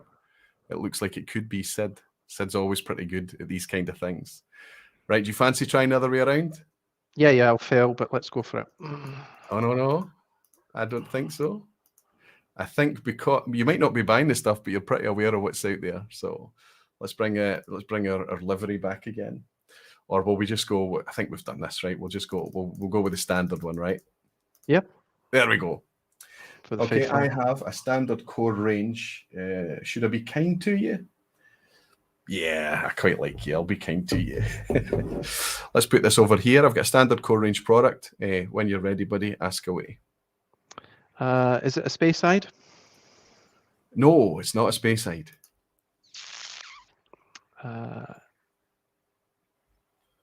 Is it Campbelltown? No, it's not a Campbelltown. Why it works is very, very tasty stuff. I probably have to use some of your methodology. Is it north or south of Dalwhinnie? Hey. Well, are you assuming that it's a Highland? It's definitely south of Dalwhinnie. Okay. Is it a lowlander? No. Okay.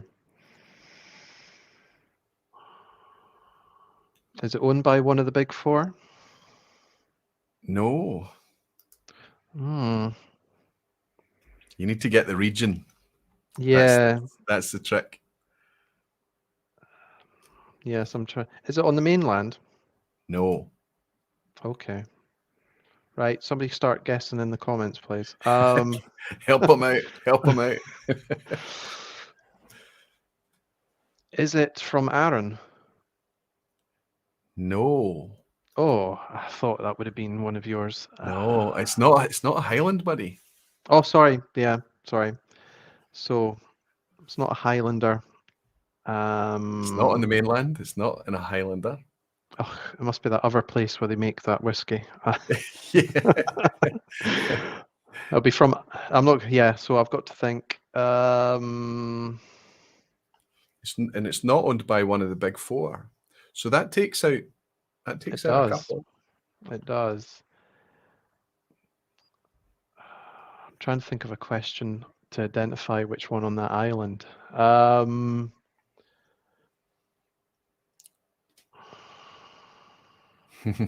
So it's got to be on. I've got 3 left, haven't I? So let me think. Yeah. So usually people hone in on age statements and ABVs and. Yeah, I think possibly that's not gonna. Is it from Mull? No, it's definitely not a Highlander. Oh, sorry. Yeah, I'm losing it there. So You're in one. There's only one island that's a region in its own right, and yeah, that's where we yeah, need to go. and that's where I was thinking of a question to identify the distillery. Sorry. So I would say, trying to think what core ranges they have there. Is it a farm distillery? It is not. Okay. Is it the Go Brooklady 10? Sorry. go south. Go south. Yeah, it's not Brooklady 10. You've got one guess left. I Go thought you south. would have. I thought you would have pulled a Brooklady on me, but anyway. No.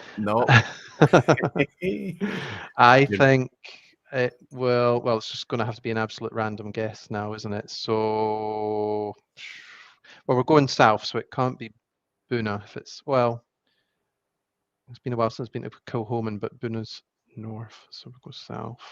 And it's not one of the big four, was it? So Nope. So it's Kildalton Coast. One of the three. You're going in. I would gonna hazard a guess, and we're gonna go with. If you get this, it'll be shocking. Yeah. Cause, I'm trying to think who owns that distillery again. Yeah, actually, I think probably because I know you're a big fan of this, but I know you've probably got a few bottles of this distillery. Our Big 10. What? What? Talk about being absolutely nowhere. Absolutely nowhere. Talk about absolutely. I'm a big fan of Big. I'm a Yes, big man. fan of Big 10. I tried the fermutation on Tuesday night, and listen, for everybody that's knocking themselves out over fermutation, you're going to get a whiskey with a wonderful nose. And that's it. The £150, £130. It's a shame, but so many people are going to be buying that and lapping it up. And I think the biggest mistake about that fermentation is that it's talking about yeast. Fermentation is such a big thing, right? And people are going to smell that and go, wow, and they're going to taste it and go, oh no, fermentation and yeast, it's not that big a deal. That's the problem there. When it is, we know it's a big deal because we've tried other things. Oh yeah. Andrew Pears, I actually think that Graham Fraser could be the first guy that I saw to suggest that it was our Big 10, and he was way ahead of you when you were still on Mull. Graham Fraser was coming in with our Big 10. So I should have thought, because I mean, if I was going to have an Ardbeg in the house, it'd be the 10. So that was, I just thought that would be the it's one still you as had. solid as it. I used it in a blind tasting, Jason, for the Peat Fest thing that we did a few weeks ago. And one of the guys that was tasting it sat back and said, no, this is beautiful whiskey. This is very, very good. And it's very encouraging to see that the Ardbeg are capable of putting out great stuff at good value as well. Yeah. We don't need to chase these special editions, honestly. And if you do pick up a fermentation, drink it alongside the Ardbeg 10. And then consider the price, and then weave in whether we should be scoring with price. And we have to. We absolutely have to. Falsgraf is saying, said this early, but was I the first? Have a look. Okay, Falsgraf, I'll have a wee look back as well. And Roland is saying, Whiskey Weekend Dram, maybe got it. And Dribs and Drams is saying, I keep trying to find the committee releases in Quebec. My chances of getting one are essentially zilch. All right, listen, see what we've got, Jason, here. I tell you what we're going to do. We're going to just... we've talked about the comments already. A lot of you had a bad experience trying to comment and interact, and that's a problem because Dramface, the website, dramface.com, needs to be an interactive place for everybody. We need to harness this amazing community vibe that we enjoy and rely upon. It's the lifeblood of the YouTube community. We need to harness a bit of that vibe in that web space as well. So we need to do something to upgrade the comments, and we're trialing something right now, and we think it's much, much better, but we maybe need you to interact. If it's a new post, it won't have comments, the legacy comments available. it'll just have the new comment section available, and it'll give you the option to log in or sign up. You only need to sign up once, and it'll remember you forever, and you get access to all the full features. They don't spam you or anything like that. It's just an account, like a Google account or anything else. If it's got legacy comments underneath there, we're going to keep the legacy comments switched on for a little while, because we don't. Some of the threads have got 26 plus comments on, and it seems a shame to just switch that off and lose all those comments. So what we might decide to do is copy and paste some in and refer to it and say, you know, Andrew Pierce commented X, and paste it in and then reply in there into the news section as well. But we'll only do that if that's our only option. Maybe if you want to take the time and repeat your comment in the news section, you can do that. It would help us a lot. Listen, it was only 3 or 4 days that that comment section was live, but it was live long enough to build a lot of people trying to put comments in there. So we don't want to throw it out straight away.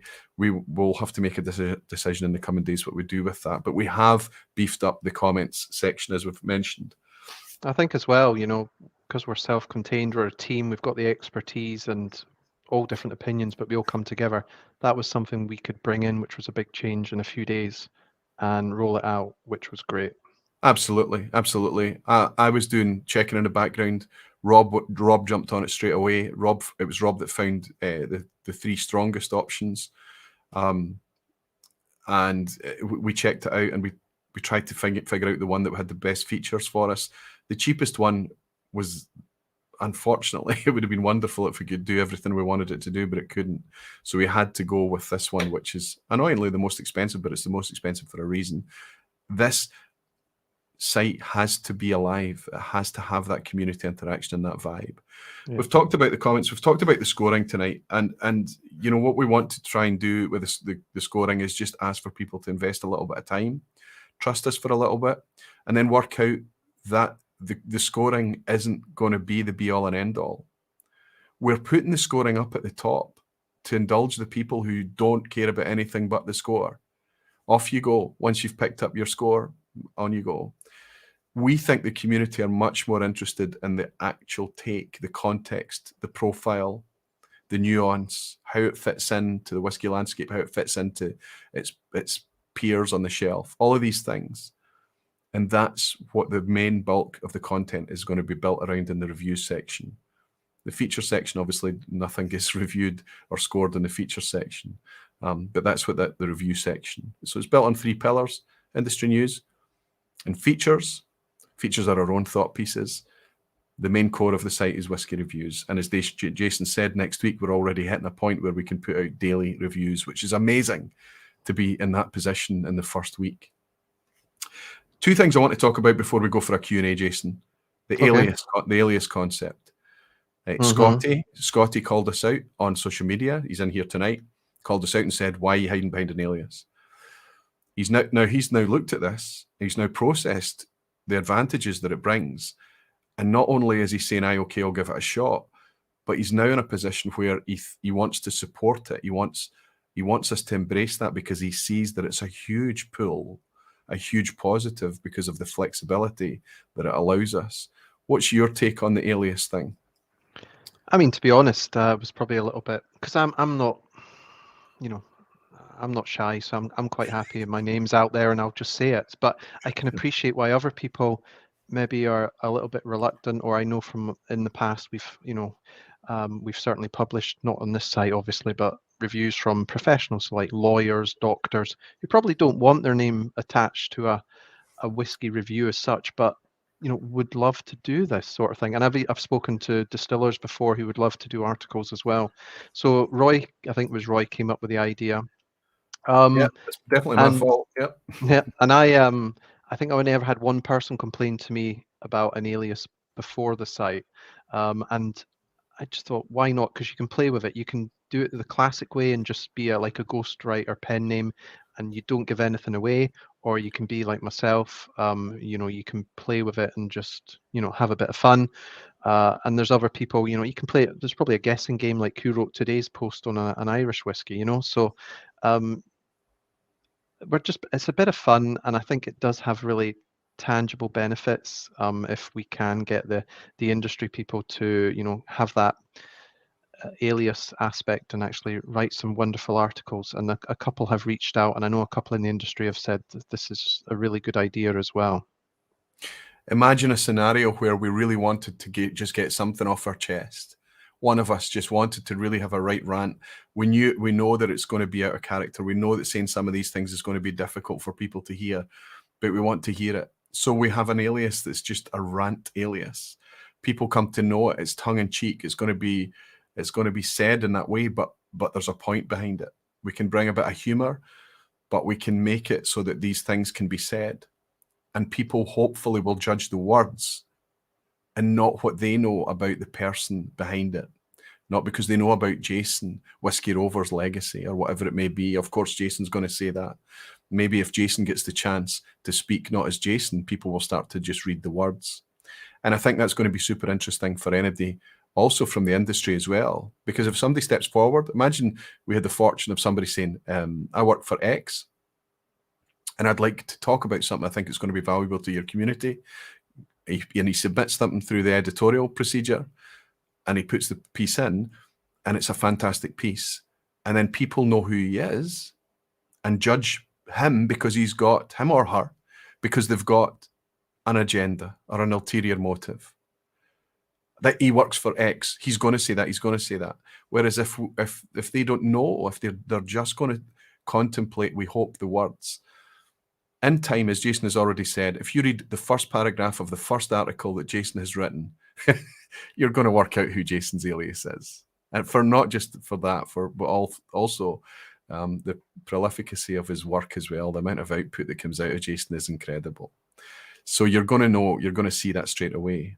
But that's okay. He can still be that alias, and he can still hold that place. So that's the alias. There's lots of other subtleties and nice little things and ideas that the alias is bringing us as well, which is good fun. But that'll all play out in time. And everybody has embraced it. Everybody that's understood the concept have started to say, okay, this is quite exciting.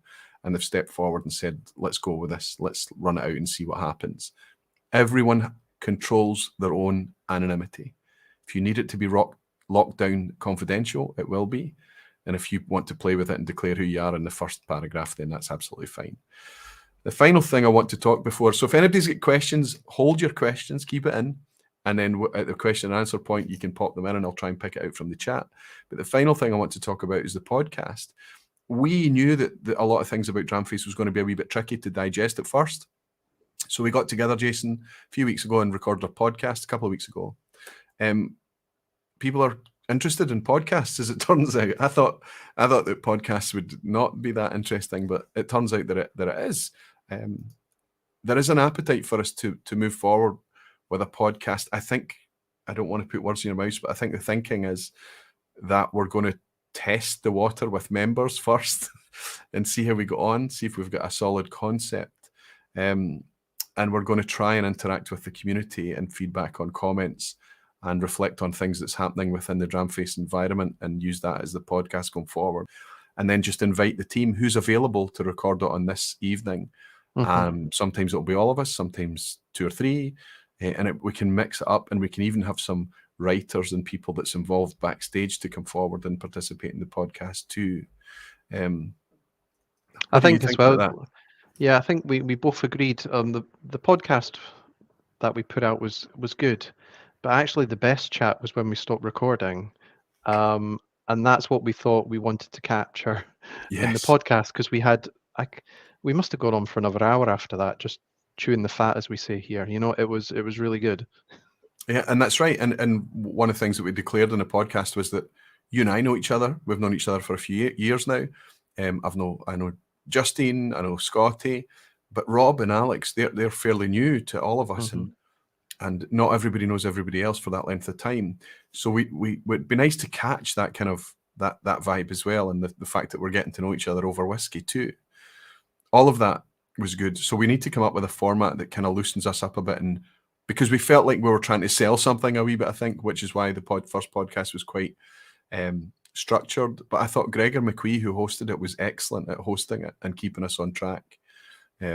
So I was having fun with him. I was quite deadpan that night. So yeah, Oh no, you deadpan. That's never a thing. You're not Yeah, deadpan. so I think he enjoyed it. Yeah, it was different. I think as long as you've got characters and they're all engaged in talking about whiskey and open and honestly, you can't help but enjoy the listen. And I think, certainly the comments on that page, people were really getting into it. So it was a real benefit to do it.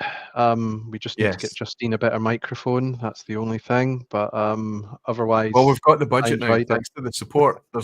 It's easy to get Justine a USB mic, right? I mean, Mhm. we were able to buy you one before we launched and things. We were able to get one for the other guys.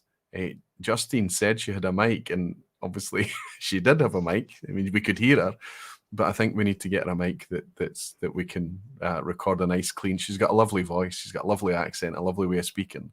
Be nice if we could harness that cleanly as well. Yeah, it was So I it was even better when her microphone packed in and you could see her talking. There was just silence. I quite enjoyed that. Poor Justine. Yeah, Justine, we'll have you fixed and you'll be sorted for the next podcast that you participate in. Don't believe me. Definitely enjoyed the podcast, says Don McCausland. He's saying, and that Gregor, and that Gregor was the host.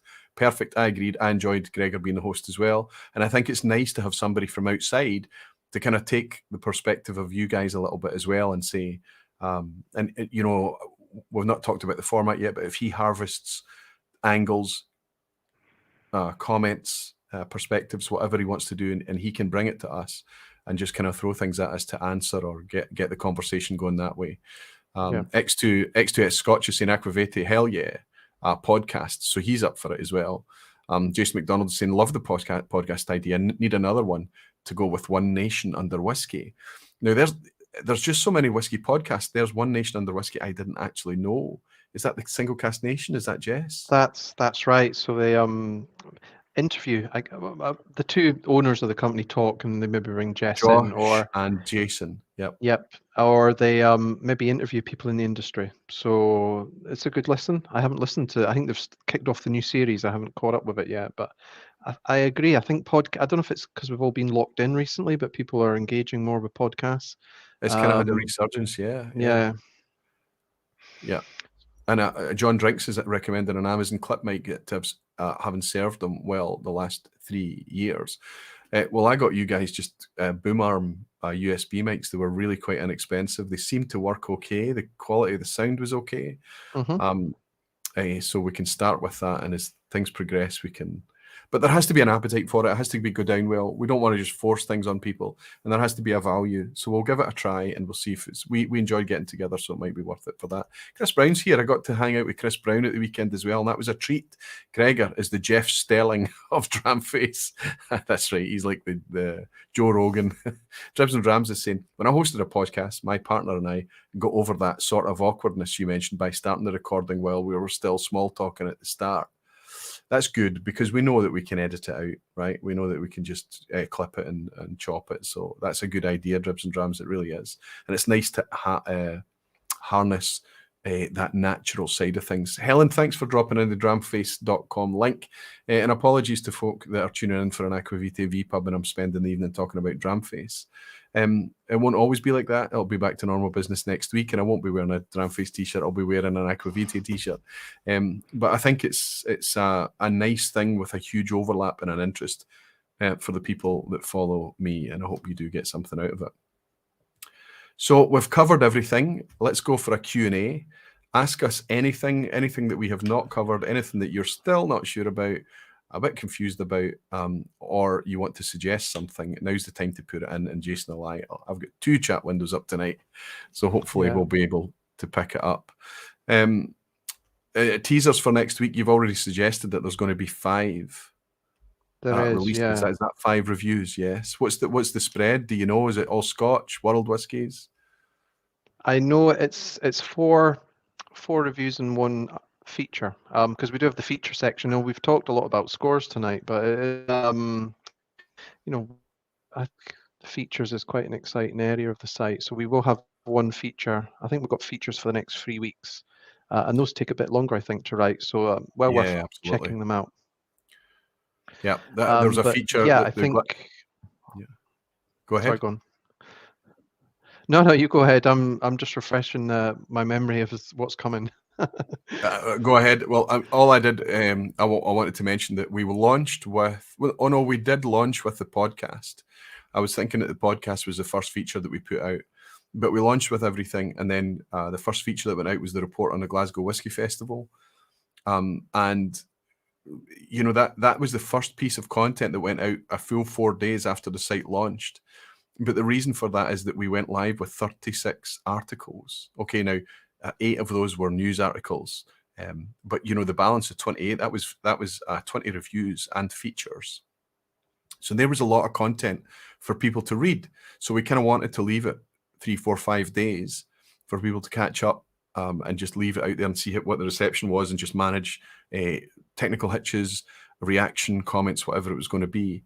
And now daily, it seems from next week, the content is starting to come out. There's a lot of people going to be asking about submissions. There is a procedure in place if you want to submit work. We are getting a lot of interest, but there is a way to do that. If you want to reach out, you can just use the contact form on the site, hello@dramface.com, and just say I want to submit an article, and it goes into the submissions area for Jason and Scott.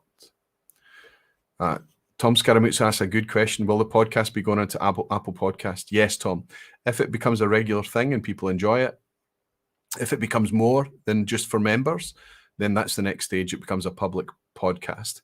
But I think what we'll do is we've got so many supporting members already that I think we'll kind of try and just get our feet wet with members first and not waste everyone's time signing up for another podcast that ends up being a bit of a damp squib and we're really not sure of its value. So I think it's nice to kind of try and let it become a bit of a fledgling from the members section first.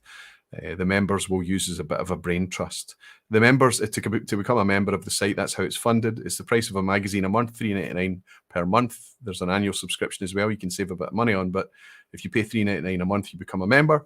There's not a lot that you get as a member from the start. You get direct email contact with the founders. You get a little bit of a discount on the merch, and you get the ability, which is great fun. We've already got 4 community Dramfaces in the scrolling logo at the top. So if you watch that logo at the top, that's going to build up over time, and more community Dramfaces are going to appear there as it scrolls through randomly, which is great fun. So if that goes ahead, Tom, absolutely it will be. And Graham Fraser is saying, I love podcasts with industry personalities too, especially Whisky Cast. Well, that's perfect, but I think Mark has got that nailed. That interview platform with the industry, he's got that. And if we're using the alias thing, I'm not so sure. Jeff Whisky, Jason, I'll hit you with this one. Did you all pick your own headshots and names, or was it a lucky dip?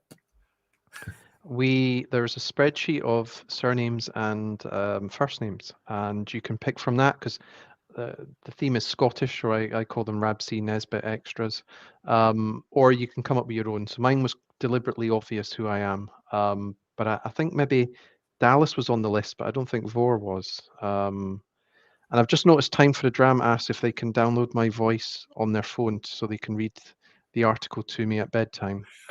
Sounds fine. So if we talk about alias, Time for a Dram actually hosted the podcast that we did. That's Gregor. Time for a Dram is our Gregor. BMAC is saying, hello, Roy from the USA. Just joining in and listening on the way home from work. BMAC, it's nice to have you listening. I hope you're enjoying tonight. And Jaime is saying, are you open to freelance writers and reviewers? Jason, editor Jason, are we open to Jaime? Now, Jaime, I can't remember where you are located, Jaime, but obviously with a Spanish name, I don't want to assume you're in Spain. I think you have told me before. But how would Jaime go through the procedure of being considered? I think it's exactly the same. It's based on talent and what you've got to say. Obviously, we're not in the game of paying anybody. So I know some of the professional writers. Yeah, I know some of the professional writers, and I wouldn't.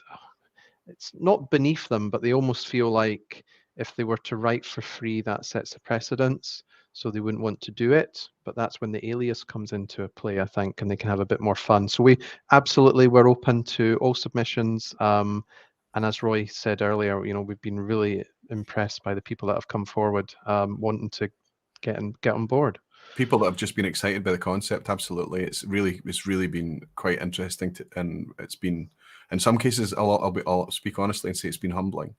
On the funding thing, so we've had amazing support going forward. We can already start to reinvest and claw some of the investment back. People looking at the site and thinking, wow, this looks professional. It is. So that costs money. It doesn't cost a whole lot of money, but it costs enough money. But already it's been super encouraging, the support that we're getting back. We want to be able to pay contributors in the future, not just the founding team, but people that contribute good quality work and contribute regularly. And we think that will help encourage the quality climb in the future as well. So Jaime, it would be interesting to see if you've got anything.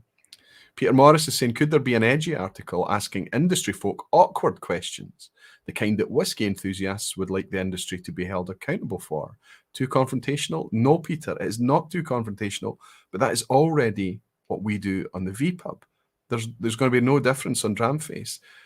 People that come on the vPub, their questions, we don't condition. If somebody wants to avoid certain topics, they're not going to be on the vPub. And that's going to be the same for Dramface. It has to be ask us anything format. And if there's anything that you consider confrontational, Peter, that you want, just ask it inside Dramface, ask it inside here as well. This is about us. This is about the community. I find the more and more I get into whiskey, you very quickly realize that there's full of impassioned people working in whiskey too, very knowledgeable, and they've not got anything to hide. There's a reason for everything. They just want the space to be able to share what the reasons are, because there's nothing corrupt or hidden, or it's just reasons, and all it needs is a wee bit of understanding and knowledge. So that's what we're trying to tap into. Jaime is saying, you answered it without even reading my question, Jedi. Okay, perfect. So we touched on it before I got that. Apologies. Chris Brown is saying Gregor should be known as a Huey McTavish. Time for a drama. It's a good one. Jaime is saying, Philippines Roy, born and raised. I'm no pro, nowhere near one. We don't have any pro writers yet. We have experienced writers, and then we have noobs as well. But it's okay. We've not had anybody call us out for crap writing yet. It might happen if I do too much writing, right? Molasses is saying, keep an eye out for my 40-page manifesto on Kilkerran. Perfect, Mike. Ben Whiskey with Molly, I would love to see reviews on Dramface, quality checked, of course. Okay, by non-professional whiskey reviewers. Absolutely, and that's actively what we're trying to encourage. You can be a non-professional reviewer, but Jason, I think I speak for you when I say you've got to be able to write in a way that's engaging and easy to read. And yeah, I think right when you're motivated, that's the one recommendation I say to people. When you're motivated to write something or you feel something with the whiskey, it's so much easier, and I think that just comes through. Nothing worse than being forced to write about something you have no interest in. So if you've got that motivation and you feel you're going to sit down and create, then go for it, and we'd love to see it. Perfect. Superb. So there we go. I hope that covers most of it. I hope that we've covered most of the questions. The podcast is going to repeat some of the things we've spoken about tonight, or we've repeated the podcast, depending on how you look at it. But it means that it's out there now, and hopefully people understand it a wee bit more. And I'm not going to. It's a bit like the Oswas. When I was doing the Oswas, I talked about the Oswas at length on the vPub because it was a helpful platform to let people know what it was about. It's the same for Dramface. Going forward, I'm just going to be able to enjoy and focus on Aquavitae. And when I step into the Dramface environment, I get to be an alias. I get to be somebody else, which is nice. It's actually nice. Tommy Elmer is saying professionals cost money, not a lot, and he's having a wee laugh. We don't have... listen, in time, I'm hoping that we can build enough money to be able to pay contributors. But one other thing that's unique about Dramface, underneath everybody's individual article, if they want, it's optional to them. If you see a link that says buy me a dram, that does not come to Dramface. That is a link for you to buy them, much in the same way you would buy me a dram over Super Chat. You buy them a dram directly as a thank you. This struck me. I enjoyed this. I got value out of this. Whatever it may be, it's almost like a tipping system. So that's kind of a fun way to interact as well. Good. Absolutely. Some great comments just coming in there as well again. So I was just reading them. Just read any out you like. Go ahead.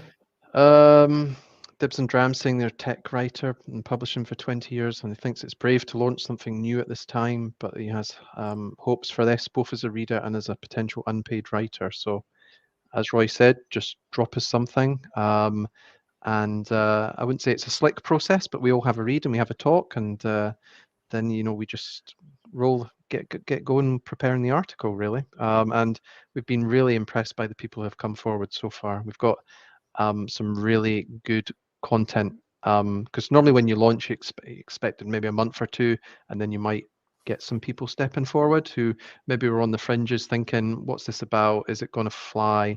Is it something I want to get involved in? But we've actually had that engagement pretty much within 24, 48 hours from people, which is great. It has been really good. It's been really encouraging, Jason, I have to say, and it does fill your sails with wind, doesn't it? It just makes you realise that you can talk yourself out of these things and make you ask yourself why you're doing it and things. Yeah. And then you get the reaction, and people are really appreciative, so it's fantastic as well. Absolutely. All I would say- Foulscrab go is ahead. saying, just hope I'm not going to be overloaded with work. I'm never overloaded, so don't worry about that. Don't worry, Falscraft, there are lots of Jasons. There's not just one. His output will convince you that that's the case. There are at least, it's triplets. There are 3 of them, and they share the workload. It's incredible. I keep using this. Yeah, you're too kind. But actually, one of the things I do like about it is I don't need to write as much to support the thing. We've actually already got that engagement already from people, which actually makes my job and everybody else's a lot easier and just gives you so much more variety. And I know you mentioned about some of the reviews next week. One of them will be Spring Causeway Coast Phil, I can see he's in. One of them is the Springbank 15, which is one of his favourite drams. So that'll be something to look forward to. Bless you, Phil. Aquavite, what is your alias? You'll need to figure that out in time, my friend. Now, the only time that anybody's declared their alias is Jason. He's done it tonight, as is his right to do so. I'm going to kind of try and keep my light under a bushel for a wee bit longer, but I don't think it's that difficult to fathom out. I think it's going to be very clear to everybody in time, my friend. And Roy might not have written anything yet, So that's right. That's right. There could be nothing. There could be nothing on there from me yet. I've just poured a wee glass of Ardbeg before we go into the quiz. Are you able to hang out with me and go through 10 questions before you slink off to your bed, Jason? Yeah, we might as well. And I think as well, you could probably have an alter ego and you could have 2 aliases. I mean, there really is no rules at all. Yes. Maybe you could have, say if Phil was on board, you could have a positive Phil. I know that's a stretch, but you could have a positive Phil alias and his more traditional grumpy form. So we can do all sorts. That's right. It's flexible as well. And what we have to say about the submissions thing, we've been really encouraged by the people stepping forward and saying, love this, I want to contribute. So if you do find yourself being asked to wait or be patient with us or whatever, please understand that's it's just because it has been so successful. It has been received so positively. We're very, very grateful. And we'd also thank you in advance for your patience too. But we'll obviously respond to anybody that submits anything. Okay, buddy. We've been talking. I've been talking like I always do for so long. Let's get the quiz on the go. Sign off tonight and let everybody get on with their day and you for tomorrow as well. 10 questions. I think there's some crunchy ones tonight, but I think there's some easy ones too. I hope there's a wee bit of variety. You might find that there's 1 or 2 referencing Dramface directly, so we're giving Jason hopefully a wee bit of an easy time on a couple of questions. But as always, it's multiple choice. It's only fun. You're only sharing the score if you want to. Good luck, everyone. Good luck, everyone. Listen, I'll tell you why I've showed these 2 hats tonight as well. I'll try and bring me up so you can see these. I'm going to give anybody, you can choose whether you want. I'm going to keep one. So if you choose the blue one, you can have it. If you choose the black one, you can have that. And I'll keep the other one. But I'm going to give one of these away. I'll figure out how I'm going to give that away. It's going to be nothing to do with the quiz. It's going to be to do with if you comment after, if you ask a question about scoring or Dramface or whatever we've talked about tonight. If you comment underneath and you say, nice hat, I can draw anybody that types in nice hat in the comments underneath. You can't do it in the live stream. You can't do it. You have to come in afterwards and comment underneath when the comments pop up. And tomorrow and over the weekend, I'm going to catch up on how delinquent I am with everybody's comments over the last few weeks. I apologise for that. But you can have a hat, a Dramface hat that's blue. Since you've stayed right till the end, you've got a chance of winning one of these, or a grey one with the embroidered Dramface across the front. Really impressed with these. And whatever one you choose, I get to keep the other one. So good luck, everybody, with that. Okay, buddy. Good luck with the quiz as well. Yeah, we'll see. Last time I got down to the right 2 every time, but picked the wrong answer. So let's see. Oh, it can be brutal. It can be brutal. It really can. If you don't do well tonight, I tell you what, I'll offer you as a peace offering the ability to set a quiz and come back and host me. Okay. Oh, yeah, it could be on one certain distillery. You never know. As long as we have some fun, that's the main thing. Jaime's saying, Aquavite, Roy, Jason, and the rest of the Dramface team, we appreciate everything that you're doing for this community. Sharing one's talent, passion, and time for free doesn't always happen. Jaime, I really do appreciate it, buddy. We really do. Already, I mean, we're not rich and we're not earning any money yet, but already the thing is paying for itself. So everything that was invested in order to build the site within a very short space of time will be recouped. I think as well. Yeah, we're seeing as well people are landing on the site and they're not looking at one article and moving on. They're actually looking at several. So they really are spending a bit of time there, which is great. Yeah, absolutely. We've seen a really terrific interaction already, and that peak that happened over the weekend, Thursday night, Friday, Saturday, was incredible to witness. So we know it's so much of it is down to you guys, and we really appreciate it. Appreciate you all for it. It's terrific stuff. And a grumpy hat. Sugar Kitty is suggesting that we should have a grumpy hat. If your Dramface is a grumpy Dramface, then that's what it will be. Just send in a photograph as well, and you can put your grumpy face on the front of the site. So that's right. Members can submit their face to Dramface as well, and we can include it in the logo, as I've already mentioned. It's great. Andy Cross is saying, nice hat. Type it in the comments underneath, buddy, after the live, and I'll put you in the draw for a Dramface hat.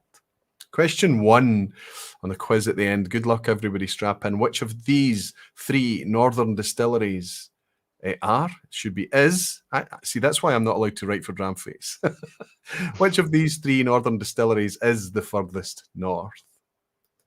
Is it A, Old Pulteney, B, Wolfburn, or C, 8 Doors? Which is the furthest north? 3 distilleries here, right at the very top of the mainland. Not as far north as our friends up in Orkney. No. This is probably one that's changed a couple times over the years, but it's actually, I think, shifted again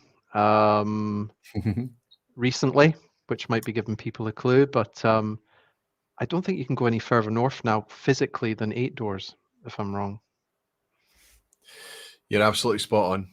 You're absolutely spot on. 8 Doors is now the furthest north distillery. It was originally Old Pulteney, famously, and then Wolfburn came along in, I think, 2014, and they took that spot. And then just, well, they're not producing any whiskey yet, but they come on stream and start to produce whiskey this year. And interestingly, the distillery manager is our very own Barfly, Ryan Sutherland. Yeah.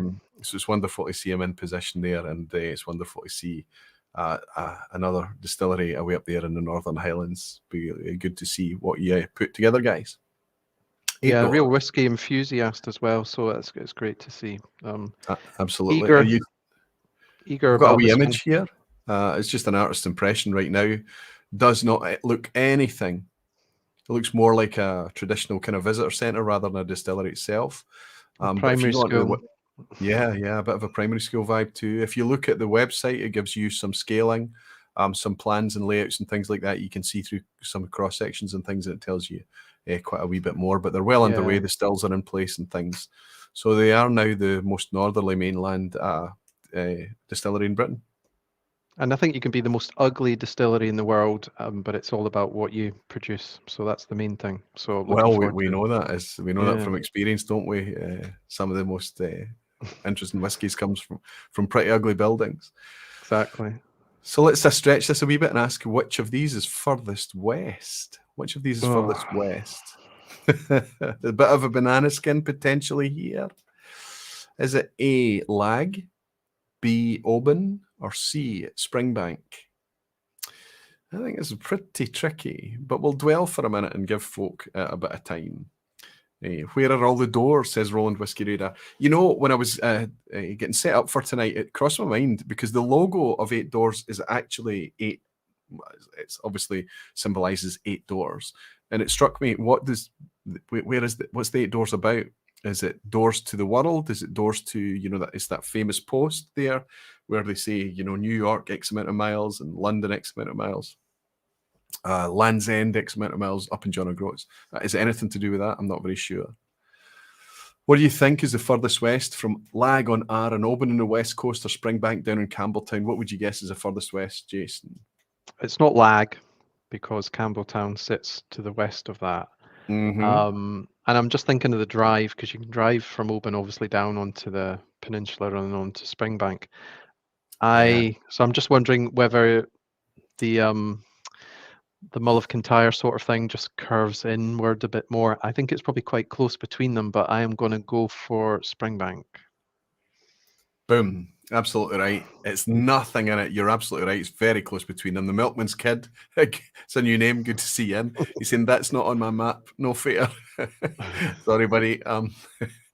Sorry, Milkman's Kid. But it is. You wouldn't think it because Campbelltown's down on the peninsula there, right? But actually, they are just a nudge further west even than Oban. So terrific stuff. Question 3. Well done, everyone, if you got that one right. Oh, Jimmy Jazz is on a 0. He's on a donut tonight. He's pink barfly. He can't celebrate it so far. Glenlossie is situated on the same site as which much newer distillery? So Glenlossie, I mean, it's not even, okay, they're not wall to wall, but Glenlossie is physically in the same, the yard is connected, everything that, slightly different entrances and exits, but it's on the exact same site as one other much newer distillery. Which distillery is it? A, Manachmore, B, Breval, or you may know it as Braes of Glenlivet, or C, Inchgower. I think I know this one, but I think don't I won't say. Hold your water for a thing. There is a delay, so the chat can. Everybody's looking in their yearbooks. Okay. Ryan Sutherland's still here. Jan de Groot, the founder of John O'Groats, built a house with 8 doors for him and his 7 sons. He didn't believe in a head of the table, and it stopped fighting within the family. Well, that's what I need to do. I need a 5-seat. I need a pentagonal table in our and as our dining table. I think is a great idea. But then when we had guests around, we would have to come up with an option. If anybody out there's a good carpenter that can make a pentagonal table that turns into something much bigger, I'd be interested to hear. Okay, buddy, what do you think it is? Is Glenlossie on the same site as Manachmore, Breval, or Inchgower? I was going to say that the story reminds me of the church in Bowmore, where the shape of it, they could see the devil coming. So just shows you, That's right. No corners for the devil to hide in. Yeah. Yeah. I think it's the distillery that's responsible for Loch-Dhu. Unfortunately, yes. Absolutely. Yeah, the famous black whiskey, 10-year-old 40% black whiskey, and it was black. I would love to think it was because of the casks, the super active casks that they used, but no, in fact, it was heavily dosed with the bogging black syrup, E150A. Yeah. People are paying silly money for that now to experience it, which just because of the goriness of it. Now, even I would be surprised if even Loch-Dhu was a 1, but you never know.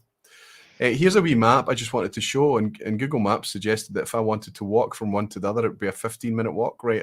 I'd walk out of Glenlossie all the way up through the wee village there, past the woods, and come in the other side, whereas clearly you can see there's a yard there that connects the 2 distilleries. Quite interesting. In the 18th century, which of these distillery sites was so remote it had illicit distillers and Catholics in exile? So this is back when Catholicism was exiled, and priests and anybody who was keepers of the Catholic faith had to flee. Dark days, of course, but that was in the 1700s, 18th century. So which distillery was actually built on that famous site? Very remote distillery. It's the exact same 3 options you had in the question before. A, Manachmore, B, Breval, or C, Inchgower. This is quite tough, actually. So what you have to do is you have to think of the most remote, the most hidden, a place that would attract illicit distillers and Catholics wanting to hide and build refuge while they were persecuted. Thomas Elmer is saying Aquaviti. Google Maps. You got to love it. Absolutely, Thomas. Absolutely. Benny Fries is suggesting that he's a noob. I don't think so, Benny. You often do okay, my friend. You often do okay. Causeway Coast, Phil is on 3 out of 3 so far. Ryan Sutherland on 3 out of 3. Yeah, the geeks are taking it home, Jason. You're on 3 out of 3 as well. I think this one could trip you up. Are you having to guess here? I've been to them, so I'm just, which one's the most remote? It's definitely not A, which then leads you to B and C, obviously. And I'm just going to go on a gut instinct. I think B is quite remote. It's not one you stumble across easily. So I'm going to go Brave Isle. You passed Glenlivet. You passed Tamnavulin. I think there's another one on the way as well before you get to Brave Isle. And it's often called Braes of Glenlivet, and it is because it's almost up the Braes, the hills of the Cairngorm National Park. Absolutely right. Brave Isle built a much more modern distillery, a 70s distillery, but away out in the sticks next to nowhere, right close up. If you go further past the distillery, apparently I've never been there, but there's the college where they trained priests when they were exiled in the 18th century.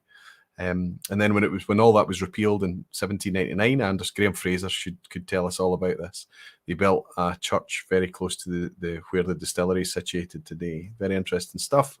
It is Brave Isle. I think I've got a wee image here just to show you how remote it is. So all this green, rich, fertile land here you can see is the kind of accessible land, quite farmland and things, and then it gets very, very rough as you hit the mountainous region of the Cairngorms here. And that's Brave Isle here, and here's the hidden college.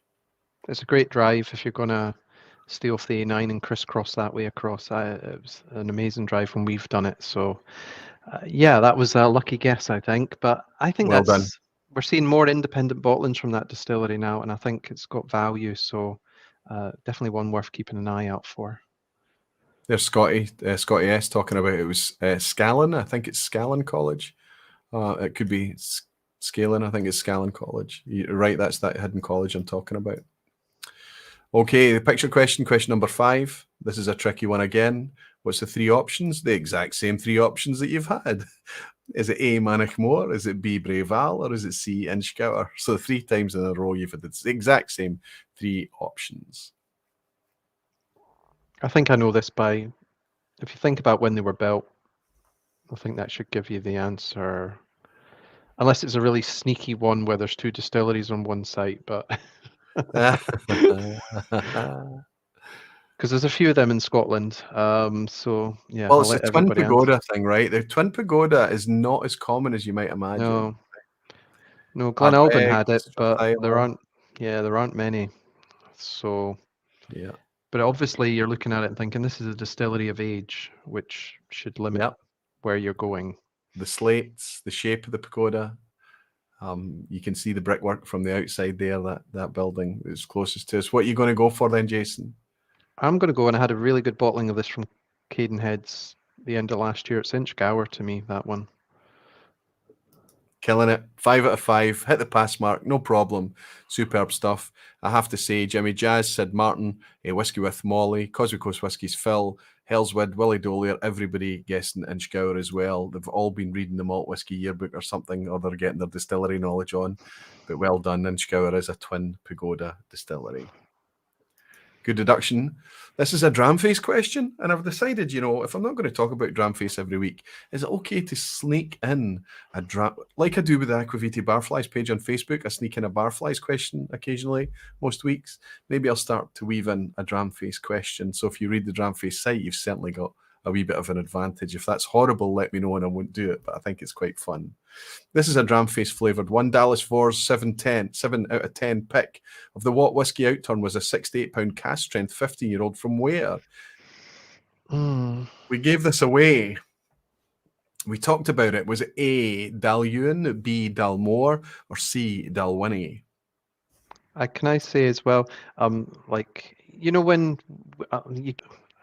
I spoke to the WhatsApp or they contacted me after we published that review, and they were happy with it, even though we were given 6s and 7s, which to some people would be negative scores, but they get what Dramface is about. Good. And this was Mark. I hope they don't mind me saying, but this was Mark's favourite of that outturn. I didn't know Well, that till after I reviewed it. it's interesting that you say there might be some still available out there, because I had a quick look around and I couldn't find it. It was on Dufftown. I I have to think be the honest thing, though, yeah, for yeah, me, I have to cut my cloth a bit tighter now, and independents are something that I really do enjoy exploring, and it gives me a really good context or comparison, a frame of reference, if you like. But most of the stuff that I buy tends to be things that other folk can buy too. So yeah. our Whereas, collections are going to be quite different, Jason. It's going to be fascinating to see. well, yeah. I mean, we have talked about a get together with all the team, so certainly we'll have a merging of different bottles, which is about splitting bottles, sharing bottles, leaving bottles behind for people. I'm all into that because you can't drink it all unless you're Phil, which I wouldn't recommend. Um, how Well, are we doing? Are we good? so you've got a 6 out of 6 here. Go right ahead. Tell us, what is the 15-year-old for £68, which was your pick of the bunch? Well, it's not C because you don't really see it independently bottled, although I would recommend the North Star bottling they did last year, which was really good for Dalwhinnie. I missed that one Hopefully, too. well, I can give you my bottle when we meet, but hopefully we're going to see more Dalwhinnie coming out, which would be great. It's definitely not B, so it's a distillery I think a lot of people are switching on to now, which is Daoyuan. Absolutely, it absolutely is. Thanks to the community. I'm trying to remember now who sent me the Dalwhinnie from North Star as well. I'm so sorry, I've forgotten who sent me that, but I had it on a vPub live just a couple of weeks ago, and it was delicious wee dram. Absolutely. Yeah, just makes you think, why don't they just ship it out in that sort of style, but we just never see it. Unless they have started doing bottlings at the distillery, but I think they're a little bit expensive. Yeah, absolutely. It is a wee bit pricey, and you're absolutely right. It's one of these distilleries that you just rarely see as an indie, which is true of a few. Diageo. I mean, when was the last time you saw an independent Oban?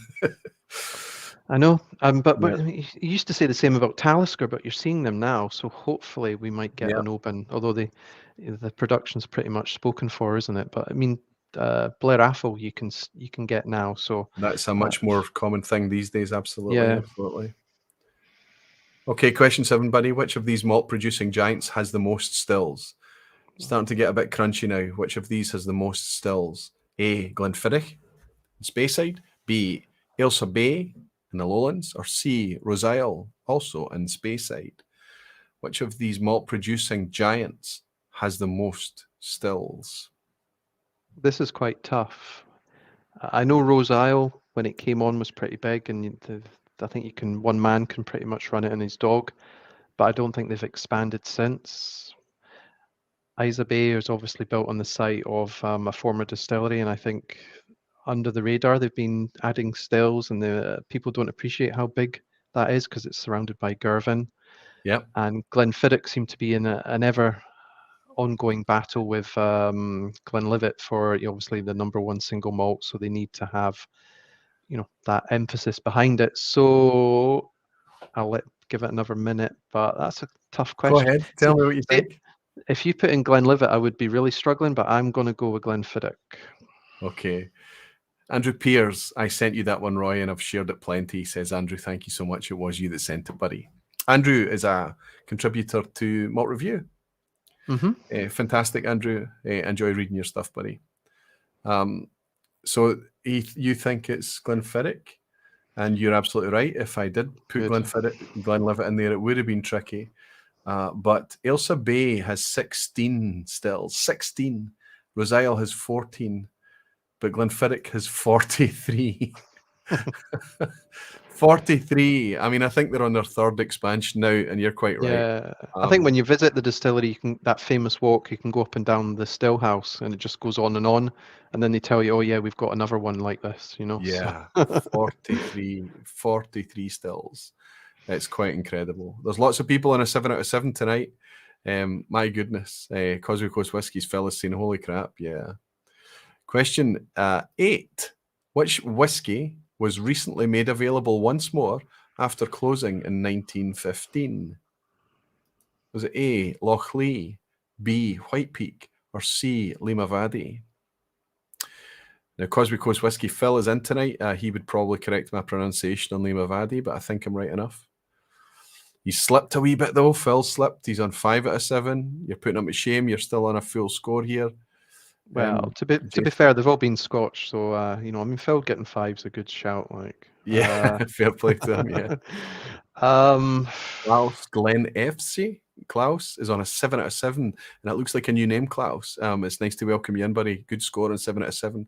Jason McDonald as well. Also, Andrew Pierce, Ryan Sutherland, Pete Head Frank, Gino Camo. Good to see you, Gino. Whiskey with Molly. Ben, Peter Lee, 7 out of 7. Ben as well. Fantastic. Lots of people scoring 7. So good scoring. I thought a couple of crunchy ones tonight, but all scoring very well. What are you going to go with here? well, I don't think it's A because obviously that's a new distillery. I know White Peak is it's in an area of a factory, but as far as I know, there isn't a distilling history there, which I know because I had to come up with a funny quote. You know, when we do the Dramface reviews, you have to come up with a funny quote to stick in the middle of the text. So I know there was Alfred Barnard was in there, but I spelt his name deliberately wrong because he didn't say it. But I think it's Limavady because he visited the site. So obviously it would have been in operation in the 1880s, which makes it very likely it was closing in the early 1900s. Good deduction. Absolutely. I almost used your Alfred Barnard quote until I realised it had to be tongue-in-cheek, so thank you for that. I did pull this from the most recent Dramface review. But the deduction should have been that everybody would have noticed that I've spelt whiskey with an E, and it would have been a bit of a giveaway there. Limavady, and an Irish whiskey, which is now on review on the site. Question 9. Which of these distilleries can be found in the Netherlands? Dutch distillery we're looking for. Anybody that's in that's Dutch, hold your water until closer to the end because people will be following you in the crowd. Which of these distilleries is in the Netherlands? Is it A, Eaglesburn, B, Foxburn, or C, Weaselburn? I almost typed in Wolfburn as an option. I think it's, I mean, I'm a big fan of the whiskey-based gathering. If you haven't been in Rotterdam, then go. But one of the drawbacks is you go for the weekend and then you go home. You don't get a chance to explore the country or, you know, look around what else. And I forget the name of the Dutch distillery that most people know. Sudam. Yeah, but it's not on the list, unfortunately. Yes, it's not an option. Yeah. Yeah. So this is quite yeah, tough, but it is tough. It's either an Eaglesburn, it's a Foxburn, or it's a Weaselburn. So I think I don't know this, but I'm thinking on the process of deduction. If I was naming a distillery, I don't think I would call it Weaselburn. And Foxburn again, I probably wouldn't go with. So I think the Eagle and the Burn probably makes sense from a name, but that's a pure guess. Tom Elmer hopes it's Weaselburn, but in fact it's Eaglesburn. Well done. Good deduction again. Still on a full score, buddy. Well done. And Sudam, Ronald is saying would be too easy. Absolutely. And I know I pronounce Sudam. Great whiskey though. Yeah, I've tried a couple of crackers out there. Do you remember the rye from a few years ago? It was seismic. Millstone, of course, is the brand name. Okay. Last but not least, it's usually an asshat question. Is it an asshat tonight? Well, it is a bit. Let's see who's hanging on for the 9 out of 9. On a 9 out of 9 for a full score tonight. Andrew Pierce, who's a Barfly, so he could theoretically use the Barfly emoji for 10 out of 10, as could Whiskey with Molly Ben. Jason McDonald's on 9. Peter Lee's on 9. Fantastic. Glenn F's, Klaus is on 9. Peter Box, just as it jumps, apologies.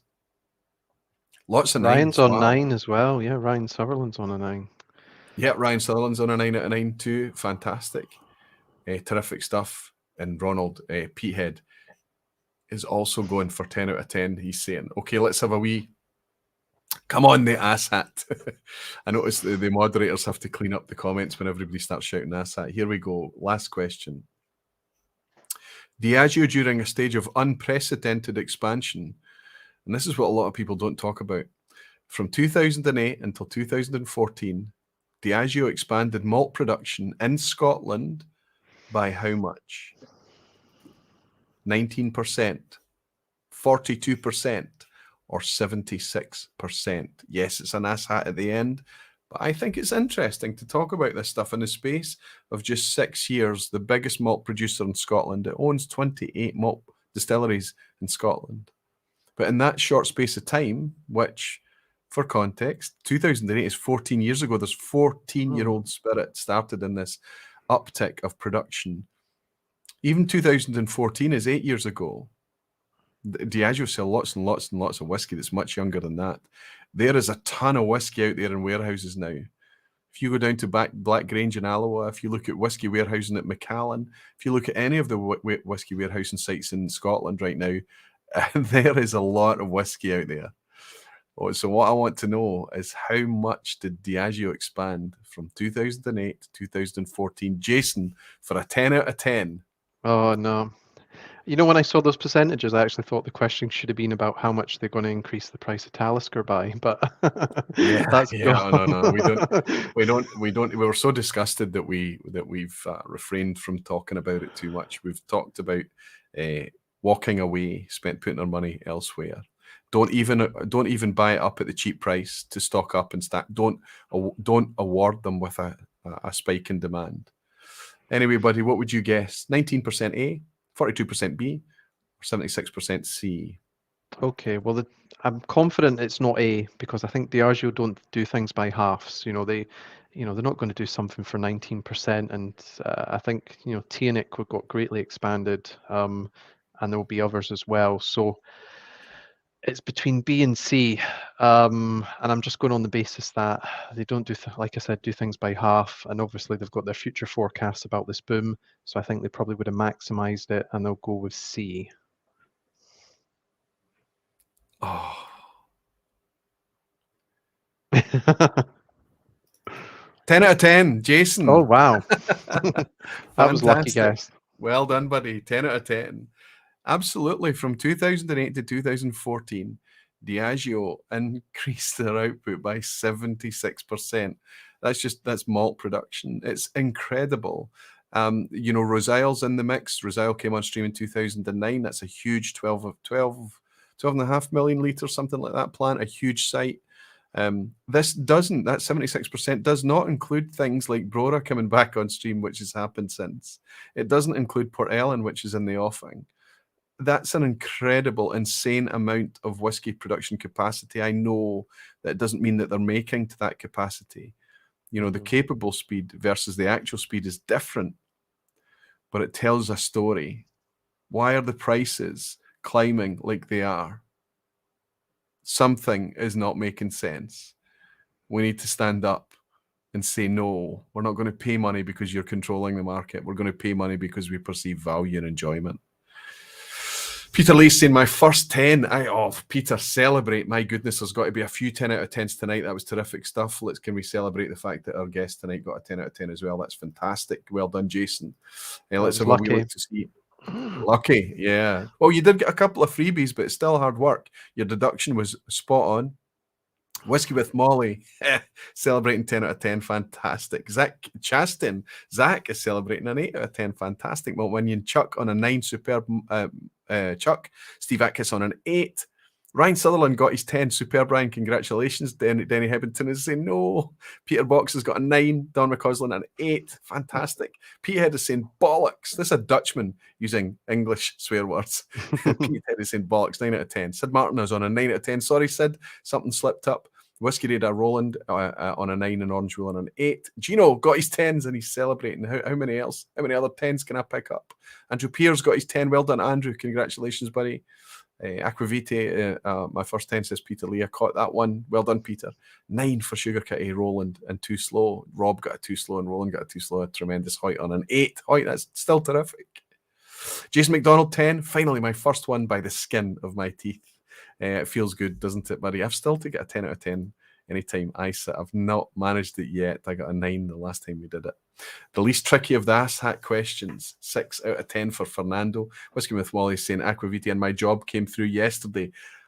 You beauty, Ben. You beauty, you've been waiting. You star. Let's raise a wee glass, Jason. You and I can say congratulations to our friend Whiskey with Molly. Made redundant in 2021. He's been chasing a job, a dream job for him, I think. And it's landed for him. Let's say congratulations to Ben, our pal Ben.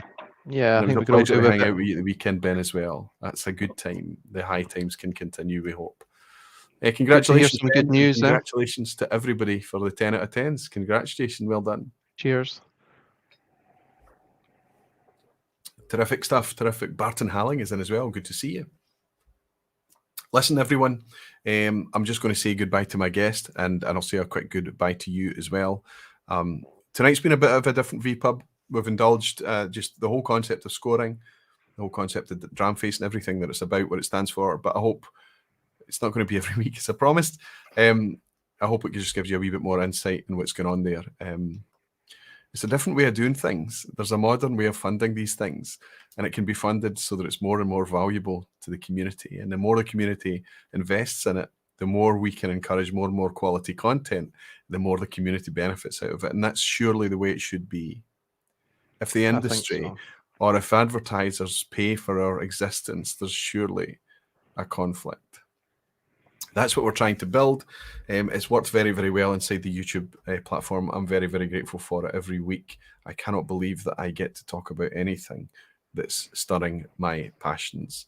And it's down to you guys. Let's raise a wee glass to my guest tonight. Thanks, buddy. Thanks for your trust in me. Thanks for your trust in the idea. Thanks for your incredibly hard work. Thanks for your experience. Thanks for your diligence. And thanks to everybody that's jumped on and joined us, because it's not just me, it's the whole team that we've got. And if you've made it this far, then we'll tell you that tomorrow's review is the Tom and Tool 16. So there's a little thing for you. But no, a 40% 16-year-old, absolutely, but it's 40 quid, 40 pounds for a 16-year-old malt. Yeah, that's what we want. But yeah, I think it's obviously what Roy said in the podcast. It's people you've never met before, and they're all coming on board. And the one thing they've got in common is a passion and thirst for whiskey in moderation. I think we're pulling it off. We're flying a little bit by the seat of our pants, but we've all got our own experiences. But so far, really good. Thank you, buddy. Yes. Thanks for your time tonight, chap. And don't disappear. Stay backstage for a wee bit. Thanks, Jason. Good night. Cheers. Thanks, my friend. Cheers. Terrific stuff. So now he gave away his alias tonight. I'm not going to tell you who his alias is. You would have to go back and discover who he's writing under in Dramface, but everybody can work it out, and he doesn't make a secret of it. And that's the magic of the alias. You can keep it and have fun with it. You can keep it if you need the confidentiality, if you need it not to be known who you are, or you can just let people know who you are, but still continue to write under that alias because it's fun. One of the characters I thought is really funny, our sub-editor Scott talked about how his alias has become really, he's quite endeared. He likes his alias. He quite likes the idea of it, and he's become one of the family. It's good fun. So as I promised everybody, I'm not going to go on about Dramface every week, but it's been a success, and I wanted to thank you because it was the announcement last week on this vPub that gave us that initial adrenaline rush, that initial injection of energy. And I know that there's an overlap there. There is an interest for you guys that hang out in here. I know you give me so much of your time already. I really do appreciate it. It's fantastic.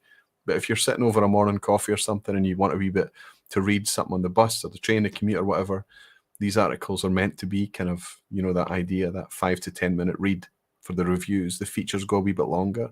And the industry news is quick snippets of what's happening at any point in time. I hope it grows in time, and I hope it's a success. If it's down to you guys, it will be a success because it already is based on the support that you've stepped forward with. It's been wonderful to hang out with you again tonight. Next week, hopefully, if things work well, is going to be natural versus not. If our friend Ben, Whisky Geek, can bring his amazing palette back again, and if it's back on form, we'll be doing a natural versus not vPub with Ben next week. And then the week after will be the blended malt focus. I think right now that's kind of fluid, that we might need to flip it around. And then there's a guest slot happening the week after that, but of course somebody's already talking about it being St. Patrick's. So we might have to come up with something creative or a wee bit different to celebrate all the fantastic whiskey that's happening in Ireland for that. Let's keep it fluid. Let's see what's going to happen. Regardless, I'll be here. The vPub will be here. And I'll raise this glass to thank you all for hanging out with me for another fantastic wee session. I've enjoyed myself tonight, like I always do. And I'd like to say thank you to you all. You're all very dearly loved. And I look forward to hanging out with you next week.